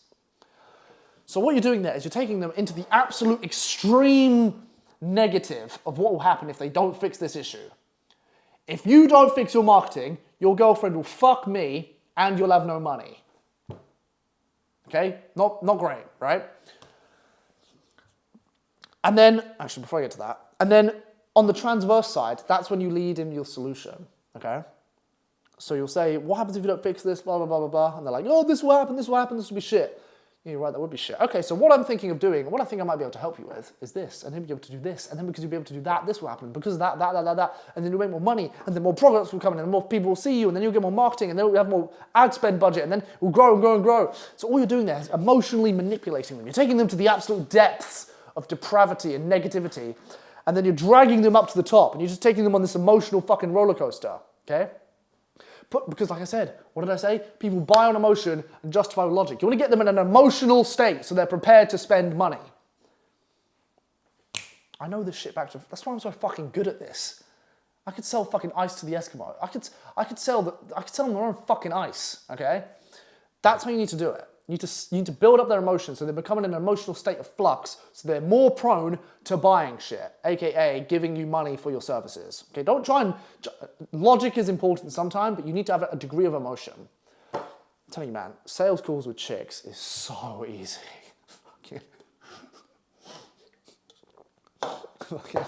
You get a sales call with a chick, holy shit, it's like a fucking ice cream factory. You just stir that shit up. Our emotions are just like, oh, what if I don't make any money? It's fucking so easy. Anyway. Now, how do you get into talking about these hit questions? Because this is what's gonna happen. You're gonna get on call, you're gonna have 5 minutes of chit chat, and then they're gonna start asking you questions. Because they want to assert dominance in the call. They're gonna say, who the fuck are you? What can you do? Why do I need you? What have you done? And your immediate inclination to that is going to be, well, I'm this, and I do this, and you should hire work with me because of this, and you think of some of the stuff in your head, and you're spilling over your words, and you don't know what to say. Don't do that. Take some fucking control of the call. And you know what I do? I say, they're all good questions. Before I get into that, just so I can understand kind of what you got going on and how things are running, do you mind if I ask you a question or two? Just so I know what, if I can even help you in the first place. And 9.5 out of 10 times, they'll say, yeah, sure. And you know why? Because people fucking love talking about themselves. I ask you, hey, how long have you been running the business? And just let them speak for 10 minutes about their business. Even if it's shit, they'll think it's the dog's bollocks. They'll fucking love it. Because I guarantee all their friends don't give a fuck. their girlfriend doesn't only not fuck them, she doesn't give a fuck about the business either. So you come along and say, yeah, talk to me about your business for 10 minutes. They're going to be relished over that idea. Yeah, so we started a business here and I had this great idea and I always wanted to do this and and now I can help all these people and me. They're going to love it. Oh, really? Interesting. Okay, so where do you want to be a year from now? Yeah, that's a really good question. So I also want to do this, and you're just sitting there. And they're like, yeah, fucking a year from now I want to be doing this and we're making these and hopefully this product line will come out and we'll affiliate with it. You're just sitting there. You're not fucking doing anything.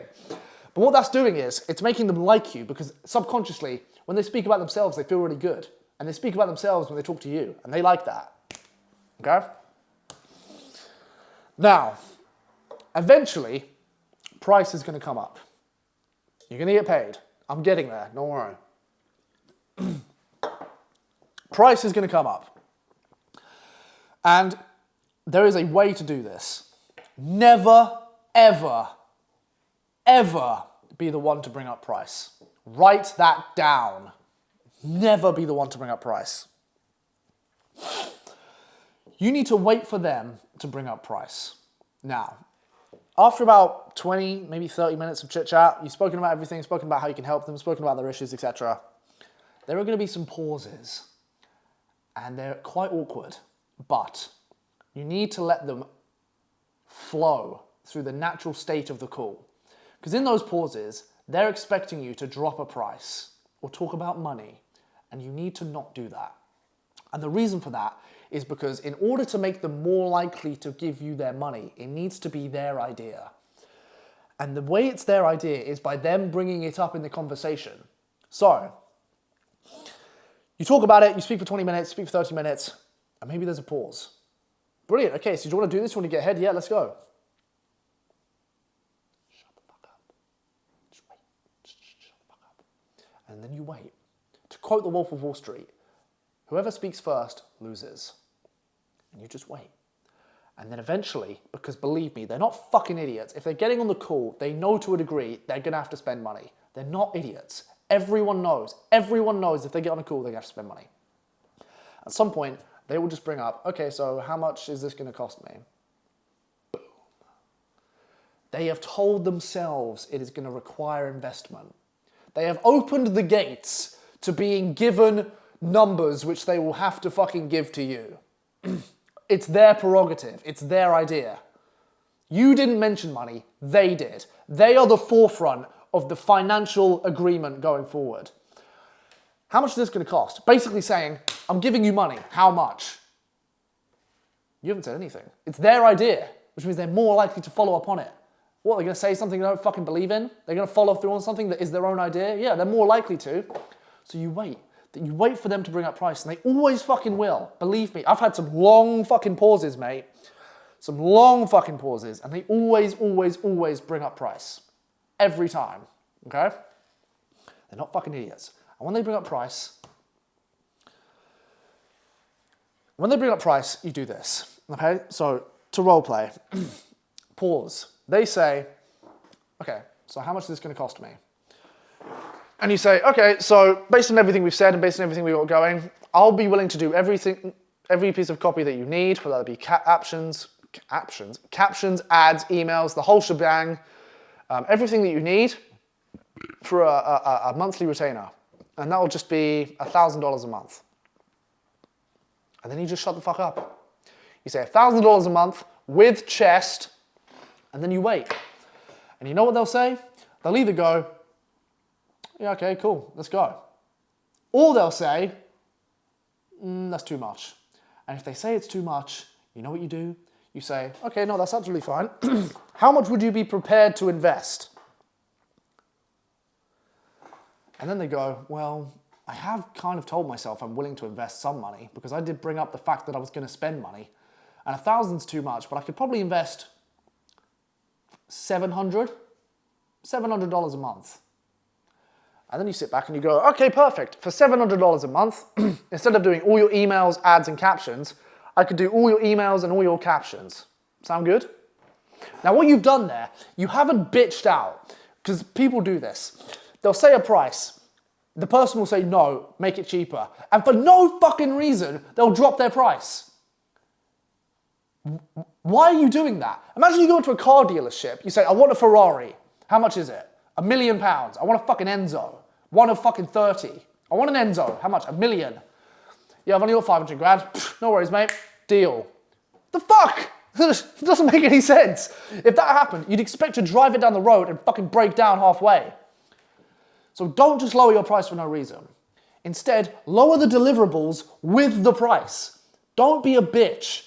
Because I'll tell you one thing, man. If you lower your price for no fucking reason, to this stranger, so for no fucking reason, one, it's telling them that you don't have any experience and you don't have the worth to actually give the fucking thing you're saying. But two, it just ruins the power dynamic in the relationship. He's thinking to himself, okay, it was $1,000 for this, but now I've given him a price which is lower and he's going to give me the same fucking thing for no reason? Why? It doesn't make any sense. So from that point onwards, he's going to think you're an amateur, you're dying for money, you're a complete beginner, you've got no experience, and you're a bitch.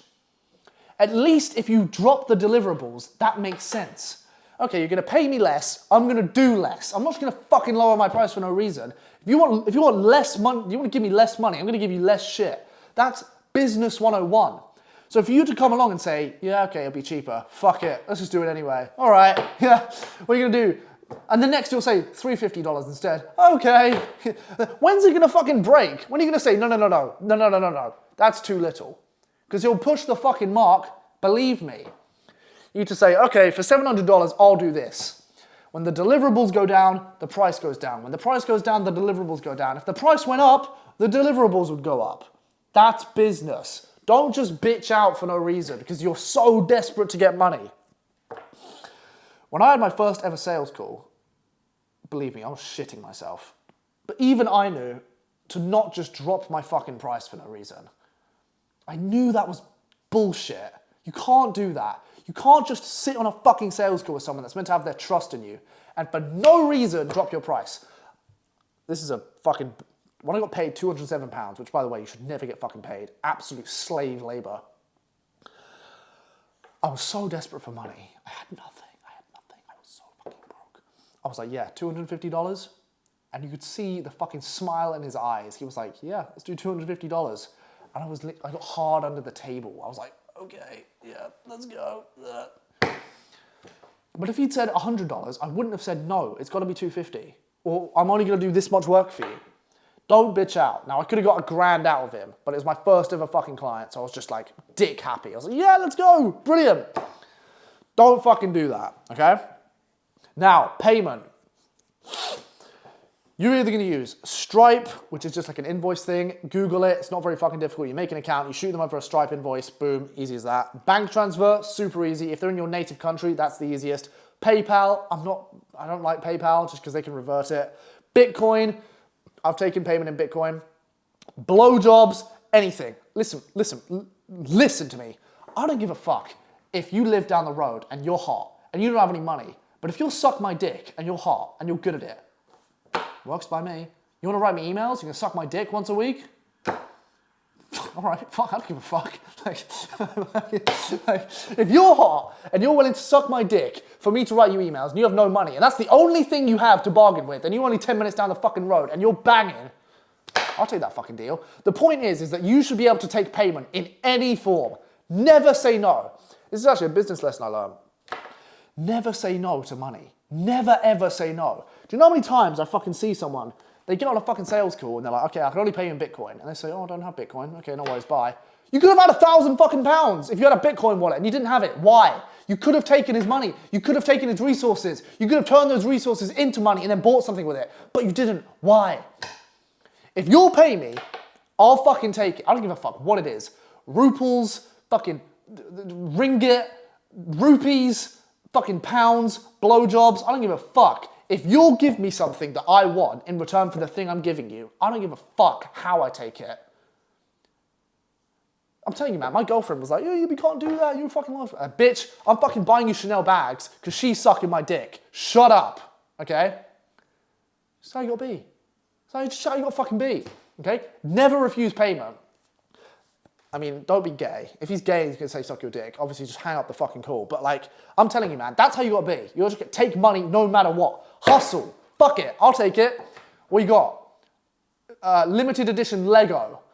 Fucking, all right, bring it here. How much is that worth? 650 quid? Brilliant, I'll flog that off, easy. Just take it, just fucking take, whatever you can get. Just whatever you can get, take the money, okay? Simple as that. This better not stop fucking recording. Okay, we'll hit the 2 hour market. But yeah, always take payment, all right? Super fucking important.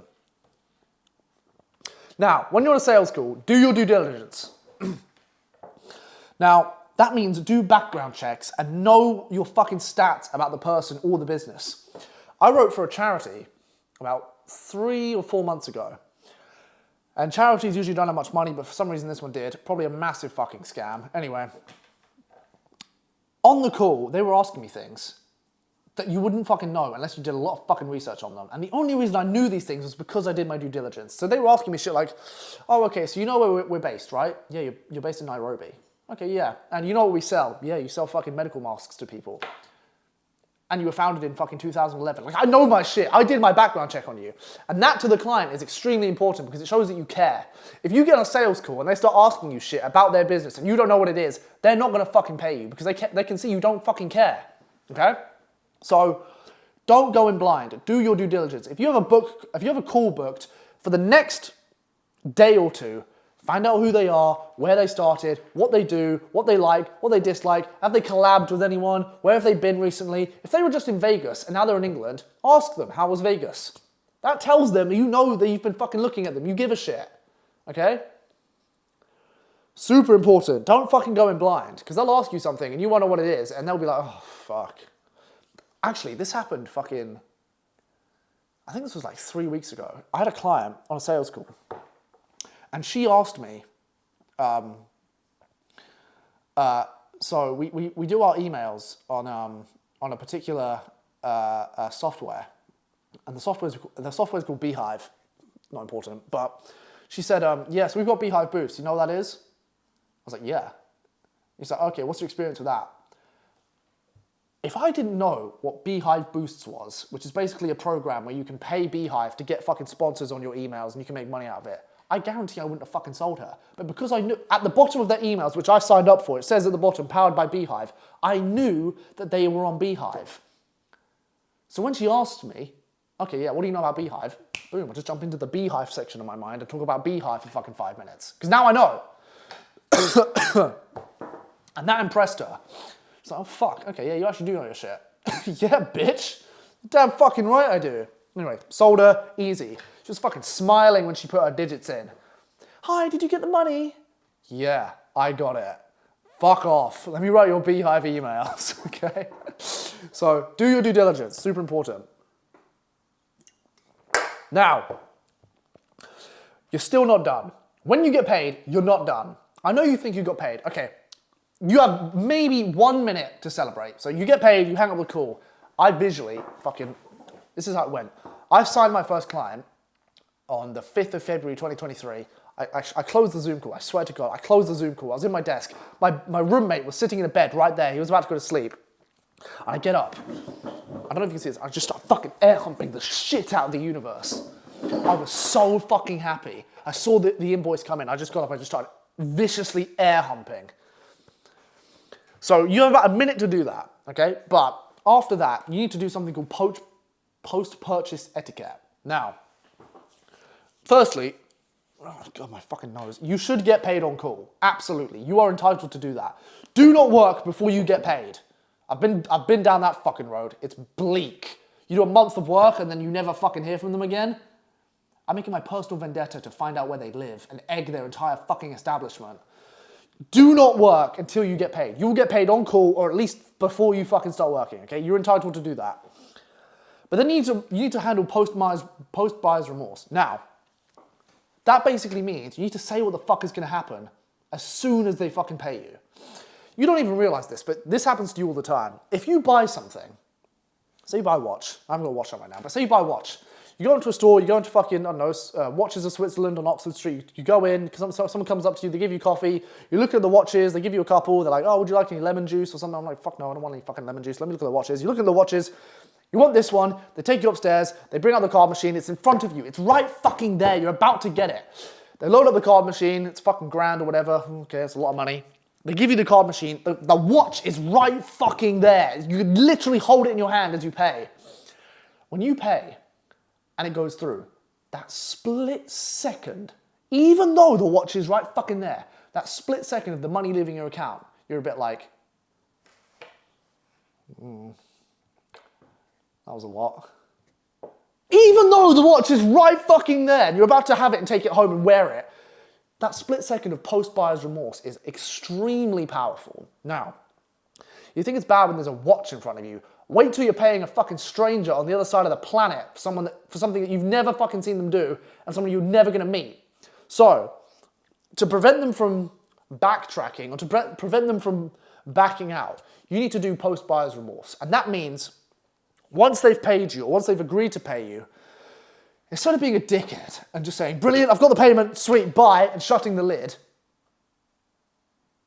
you need to do this. You need to tell them what's going to happen. So, this is what I do.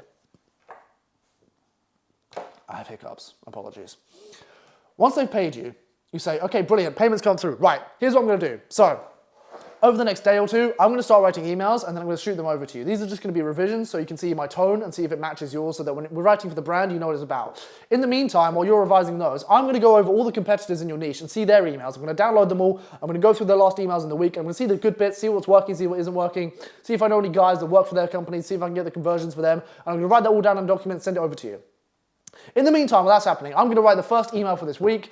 I've seen your welcome email. I'm going to revamp that. And then when you've done that, I'm going to put that there. And then when you send those over, I'm going to put these in together and I'm going to get the information from there.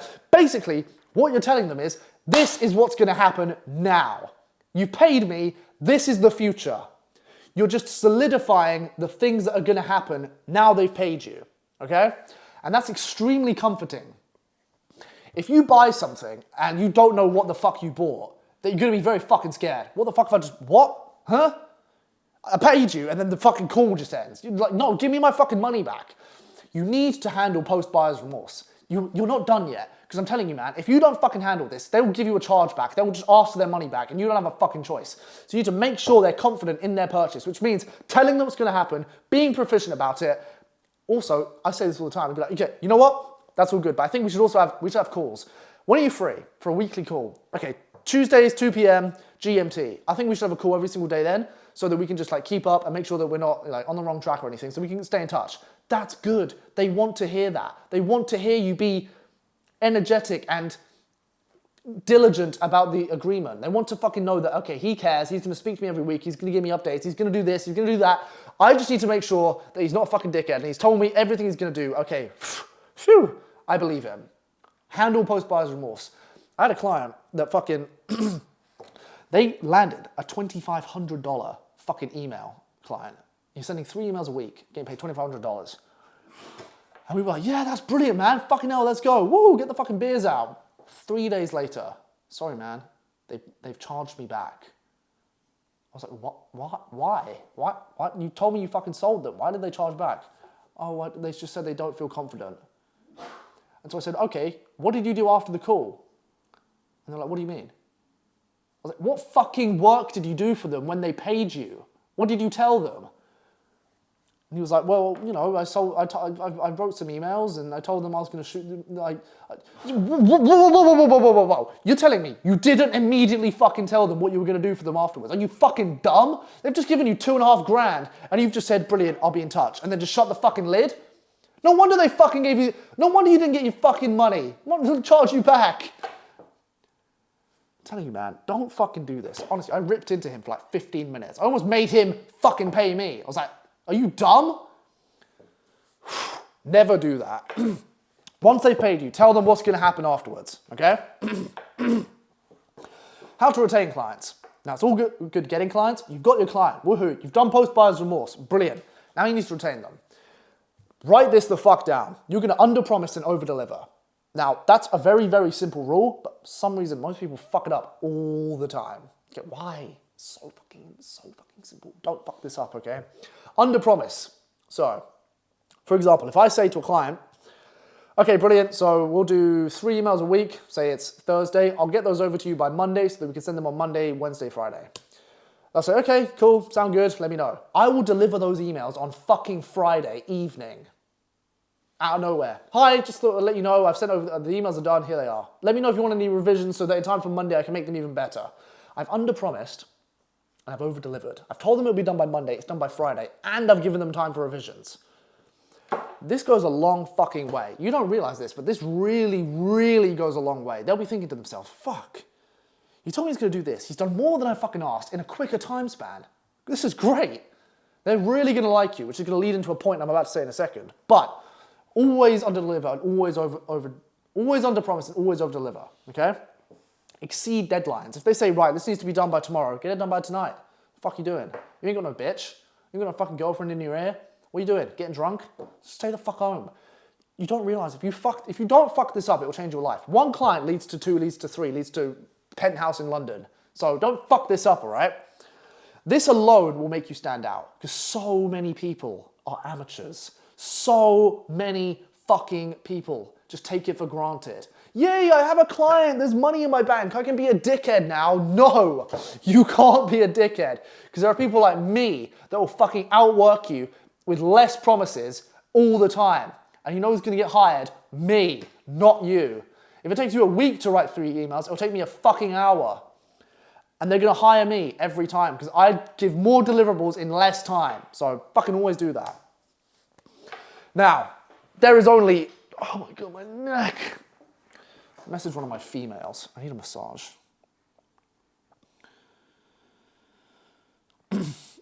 Hey, when you next see me, my neck is fucking aching. So, yeah, can you give me a massage? Probably when I see you next. It will really help. Cheers. There's only 2 ways that you can retain clients, okay? 1, be liked. This is a real thing. You can just be liked and they'll keep you around, okay? I have clients which, like I said, I don't really get that many results for, but they like me. And the reason they like me is because I bring dopamine to their life, I make them feel good, and I'm not a dickhead. And they can see I'm working hard, and they can see I'm tenacious and diligent, and I'm doing my best. It takes me 15 minutes. I'm doing my best to try and make emails for them, and I'm putting in time, and I'm not late, and I stick to my word, and I firm handshake when I see them, and I dress well, and I'm fucking up to standard on what they're doing, and I know what they're doing, and I'm fucking interested in what they're doing. If you're just a good person, then that's it. You don't need to fucking always get them results. You can just be a person they want to be around. I'm telling you, man, I fire some people, and some people I don't want to fire. I kind of like them. But because I don't like them enough, I'll get rid of them. Now, there's one dude I won't get rid of, because I actually do like him, like a lot. Now, occasionally he'll fuck up, but I like him enough where I just won't get rid of him. I'll just tell him, don't do that again. Now, obviously, if it got to the point where it was costing me thousands of dollars, I'd just, yeah, get the fuck out. But for the most part, I like him, so I'm not gonna get rid of him. Okay? If he was a dickhead and he did that shit, yeah, you're gone, mate. But I like him. The second thing is deliver results. You can be a dickhead and be obnoxious, but if you make them 50 grand a month from email marketing, they'll keep you around. You ain't going nowhere. Head salesman can get away with anything. Head salesman can turn up late, have his own car, insult the boss, fucking dress however he wants. They don't give a fuck. If he makes the most money, if you make them money, if you write them the best copy, your emails convert the best, you can bargain on fucking price. You can say, I want fucking 3 grand this month. I made you 35. I want 3 this month. What are they gonna do? Say no? No. Okay, gone. Boom. Back down to 10 grand. Oh, come back, please. We want the fucking emails. You have the power then. If you deliver the results, you can do anything, okay? So, be one of 2 things. Be liked, like me, or deliver results, like me. You've gotta be one of them. Ideally, be both, like me. But if you're none of them, you're fucked. So figure out a way to be one of them, okay? Now, how things work from here. You ask them, what did I say here? Oh yeah, okay. Here's what you do from here. Here's how to start working with them. They will usually tell you what work they need doing. So if I work for a new brand, I'll say, brilliant, okay, so what's the agenda for this week? And they'll say, right, we need to write emails for this product, this product, this product, or I'm launching a program, it's coming out in March. It is March. It's coming out in April, so I need to make a series, a couple of emails to fucking promote it and put it in order, and it comes out at these strategic times, so they're ready to fucking buy it. I'll say, brilliant, okay, so, all right, this email, this will go out here, here, here, How does that sound? They'll say, no, okay, make this tweak. Okay, brilliant. How about this? Yep, that's much better. Okay, I'll write these. You let me know what you think of them. Give me some revisions. I'll bring it back. I'll write them again. And that's how it works. You just write it on a Google Doc, Google Doc, and you just shoot it over to them. You don't have to design emails. You don't have to do any of that bullshit. You shoot them over a Google Doc and say, here it is. And they're like, brilliant. And they'll do what they fucking need with it, okay? Or you can give them suggestions. Now, obviously, because I'm a fucking genius and I know exactly what the fuck I'm doing, sometimes I'll say, look, I think it would be a really good idea if you did this. I know you're doing this, do this. Just from my experience, I worked with another client, say that, they like that. Say, I worked with another client and they did this. Try this, it'll really help. And they'll be like, oh, okay, yeah, let's do that. And it works. I'm like, oh, that was so genius. Yeah. So yeah, sometimes make some suggestions, but on the most part, most of the time, they are just gonna ask you, they're just gonna tell you what to do.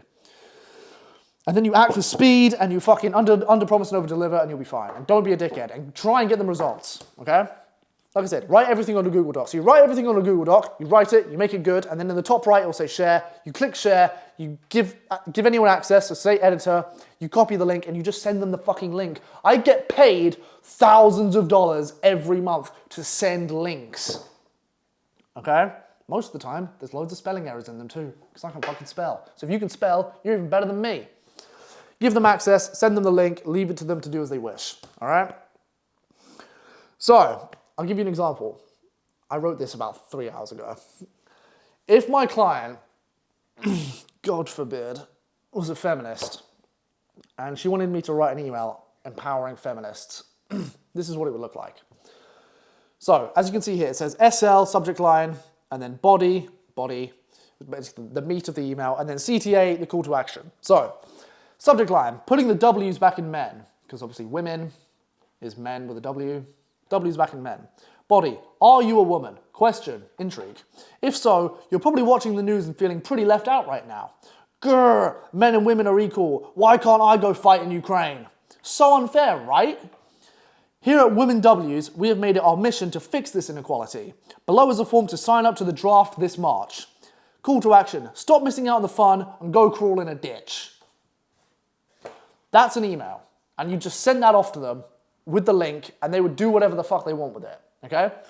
Now, to make it easier for them, obviously put SL, subject line, body, the main bit of the fucking email, and then the CTA, that's the link. So whatever you want them to fucking click, make that the link, okay? Super easy. Getting more clients, okay. So now you have a client, you're retaining them, but you want to make more, okay? I get it. You want to make loads of money doing this, you're going to have more than one client. Understand this. Getting your first client is, without question, the hardest. It's like getting your first girlfriend. Like 8 years ago, I got my first girlfriend, but like it was probably the hardest. It took me 16 years to get one, and then about 6 months to get another. And then it gets easier, right? So that's just how it works. Your first one is going to be the hardest, okay? After your first client, listen to me, after your first client, you're out. If you don't fuck up your first client, you win. You have succeeded. That's it. Game over. You are now a copywriter and you never have to go to work again. Because if you do the right thing and you don't fuck up with this client, you know what will happen? That client will tell their friends about you because you do good work for them and people like telling people about good work, and so they'll refer you to their friend, and if you do good work for them, they'll talk about you and they'll say to him, wow, this guy's really good at copy. How did you find him? Wow, you always find the best copywriters. You find the best marketers. You've got the best employees. And they'll feel really fucking good for telling him about you, which makes him feel good. And so he'll tell all his friends about you. And then you'll have too many fucking clients to handle. So if you get your first client, you're out. If you don't fuck it up. Which is why I say, when you're fucking sending outreach, it's so boring and monotonous and I can't be asked. Just shut the fuck up. If you get one client, you're out. Just think, the next DM, the next one, the next fucking DM could be the one that changes my whole life. Because that's what I was thinking. And hey, now I can drink endless Red Bull. I don't even look at the price. Just buy like fucking 14 of them all at once. Who gives a fuck? Because you know what I was thinking? When I was sending emails and sending DMs, I thought, the next one could change my life. And lo and behold, it fucking did. Actually, my first client ended up being quite a travesty. It's a very embarrassing story. I might tell that another time. But trust me, you get your first client, and you don't fuck it up, you're out, okay? But most give up. Most of you do. 98% of you that watch this are gonna fucking quit. You're gonna watch this whole video, you can take loads of notes, you're gonna practice, you can do your best, and I guarantee maybe 8% of you, maybe, will actually do what it fucking takes. You'll just quit. You're just a bitch. You were brought up in a fucking marshmallow world and you thought that everything could just come to you easy. It won't. Trust me. You will not make it. I guarantee most of you watching are fucking lazy. And that's fine. More money for me. And for those people that are watching that are actually going to fucking do everything in their power to make this work, which means sending a shitload of fucking DMs and a shitload of fucking emails and doing everything I said and commenting, thanks, this helped, and maybe subscribing so I make more videos that can help you. But some of you won't. Some of you are just going to sit there and think, oh, pipe dream, all this dopamine I'm giving you, all this fucking good news, thinking, yeah, I'm going to make it. Don't let it fucking turn your head over, my friend, because if you don't do the work, you're going to be a fucking loser your whole life. And that's fine, because some of us are going to live the high life. I eat steak every single day of the week. Can you eat steak every single day of the week? No. And why is that? Because you give up. You send DMs and outreach and you don't get responses and then you go to sleep and you cry and you give up for a week and then you try again and you fucking, Gay, don't do that. The ones of you that just fucking relentlessly do outreach, I will see you at the top. I'll rent a yacht for us. We'll have a fucking great time, okay? Now, testimonials. Testimonials help a lot. A testimonial is basically someone saying on your behalf why you did good work for them. So, I do a free class sometimes. If you join my free class, there might be a link in the bio. And you take a picture of the class and you tag me on your story, I will give you a testimonial saying you worked on behalf of my company. And that will help you a lot if you've never worked with anyone, okay? It's basically a business owner saying to other business owners that you did good work for them. So, for example, it would be, Tom worked at Stoic Media. He was a really good copywriter. I recommend Tom for copywriting, okay? Now, the way to ask for a testimonial is as follows. You don't ask for one straight away or within a week or after barely fucking knowing them. You ask for a testimonial when you've been working for them for at least a month. And specifically, who's that chick? That was the plan anyways. See? My women are trained so fucking well. You ask them for the testimonial when things are going well. Because if things aren't fucking going well, the last thing they want to do is give your ass some fucking feedback so you can go and get more clients. It's only when you're on a high. So if I write a good email and it makes them loads of money, I'll say, killer. Do you mind giving me a testimony? And because they're all happy, yeah, money, fucking, yeah, sure, man, what do you want? Do you want to know something? Testimonials, 9 out of 10 times, they'll just say, oh, what do you want me to write? Just write it for me, and I'll send it to whoever you want me to send it to. It's fucking so rigged. But yeah, only when things are going well should you then ask for a testimony, okay? Only when things are going well, okay? You're much more likely to get one. Ideally, get them to fucking video record themselves, so they'll say, hi, my name's Tom, I recommend this fucking dude to fucking do email copywriting, blah, blah, blah, okay? Referrals. Now, a referral is basically where someone directly tells their friend, other business partner, about you and recommends them to work with you. Okay, so a testimonial is just someone saying you did good work. A referral is someone telling you to work with you, okay? Do not do this arrogantly. A lot of you fucking do, and a lot of you will, because you don't know what the fuck you're doing. I did this arrogantly, and it didn't fucking work. The way to do this properly is as I'm about to say, but a lot of you do this the fucking wrong way. And the way you do it is by saying, brilliant, got anyone else I can work for?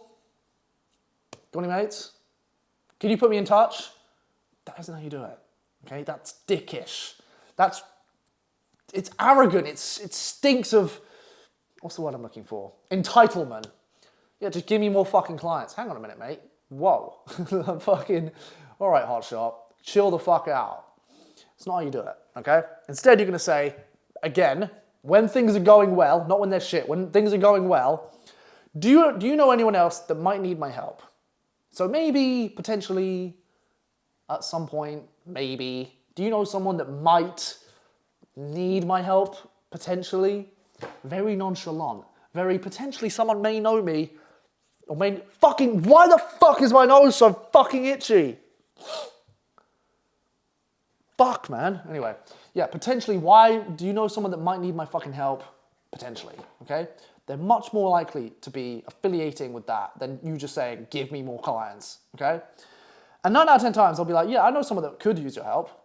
And then boom, I'll just put you in touch with them. Boom. Easiest client you'll ever get. But it'll only work if you do good work with this client, which means getting a client in the first place, not fucking it up, all right? How to scale. You are not going to make 10 grand from one client, okay? That isn't how it works. You are gonna make 10 grand by having numerous clients that stack up over time, okay? So you're gonna have simultaneous clients. I have 5 clients right now, okay? They all pay me all at the same time, and I work for them all at the same time. Now, the only way you're gonna be able to do that is if you learn to work quicker. Which means learning to type faster. Remember, you are writing for a fucking living. If you're gonna do this for 5 people, you better be fucking quick at typing. I can type with my eyes closed, back to front, at around 85 to 90 words per minute.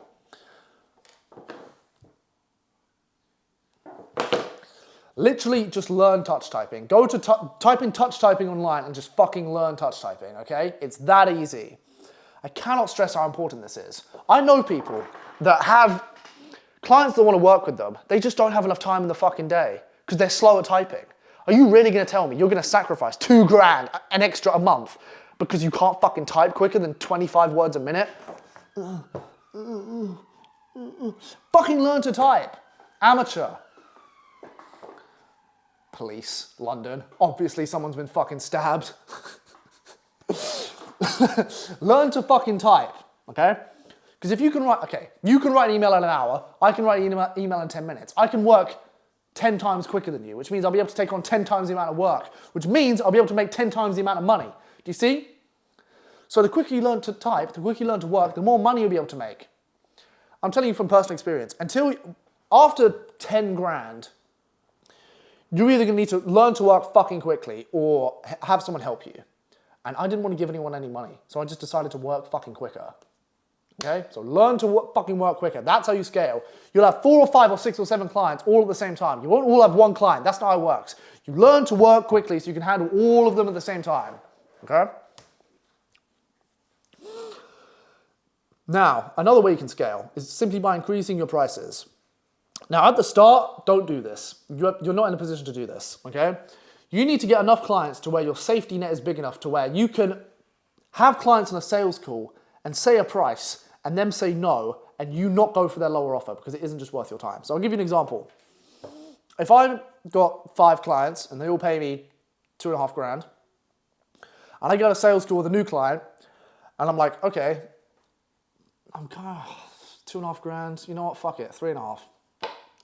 Because even if they say no, I still have 5 clients that pay me 2.5 grand. Doesn't really fucking change my life. You can risk higher prices. Does that make sense?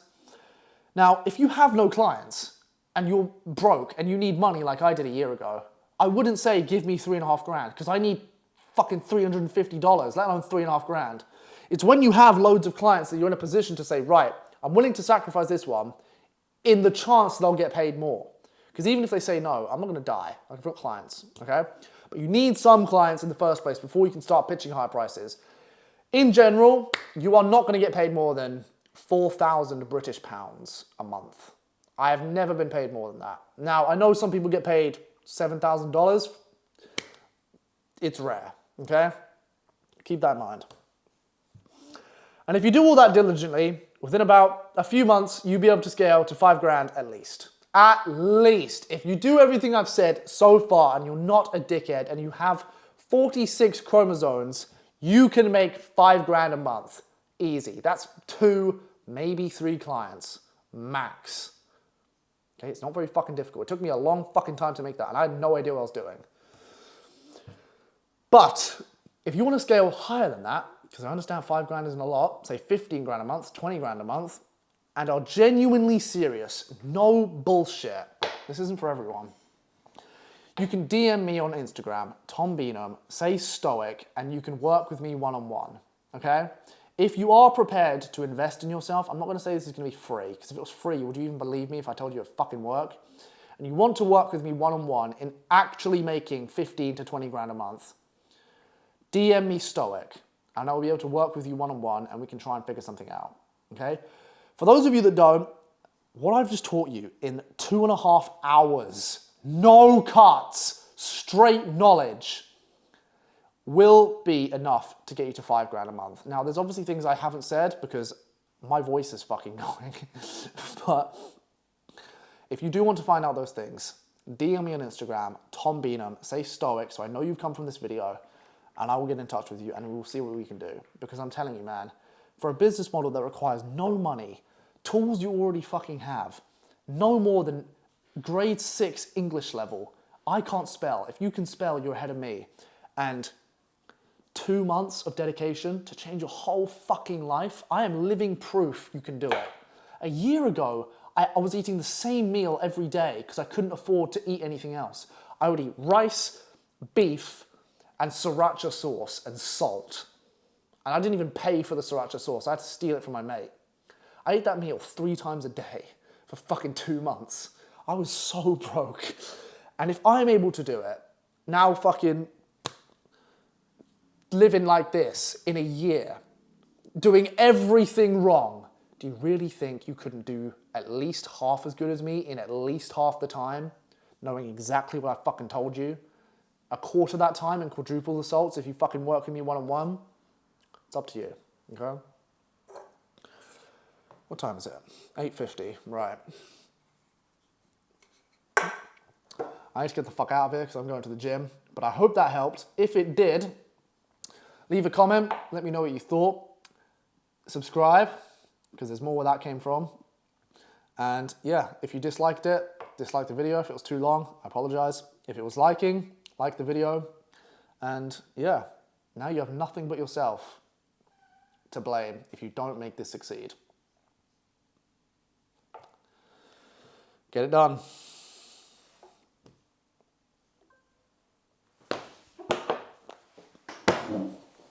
Oh.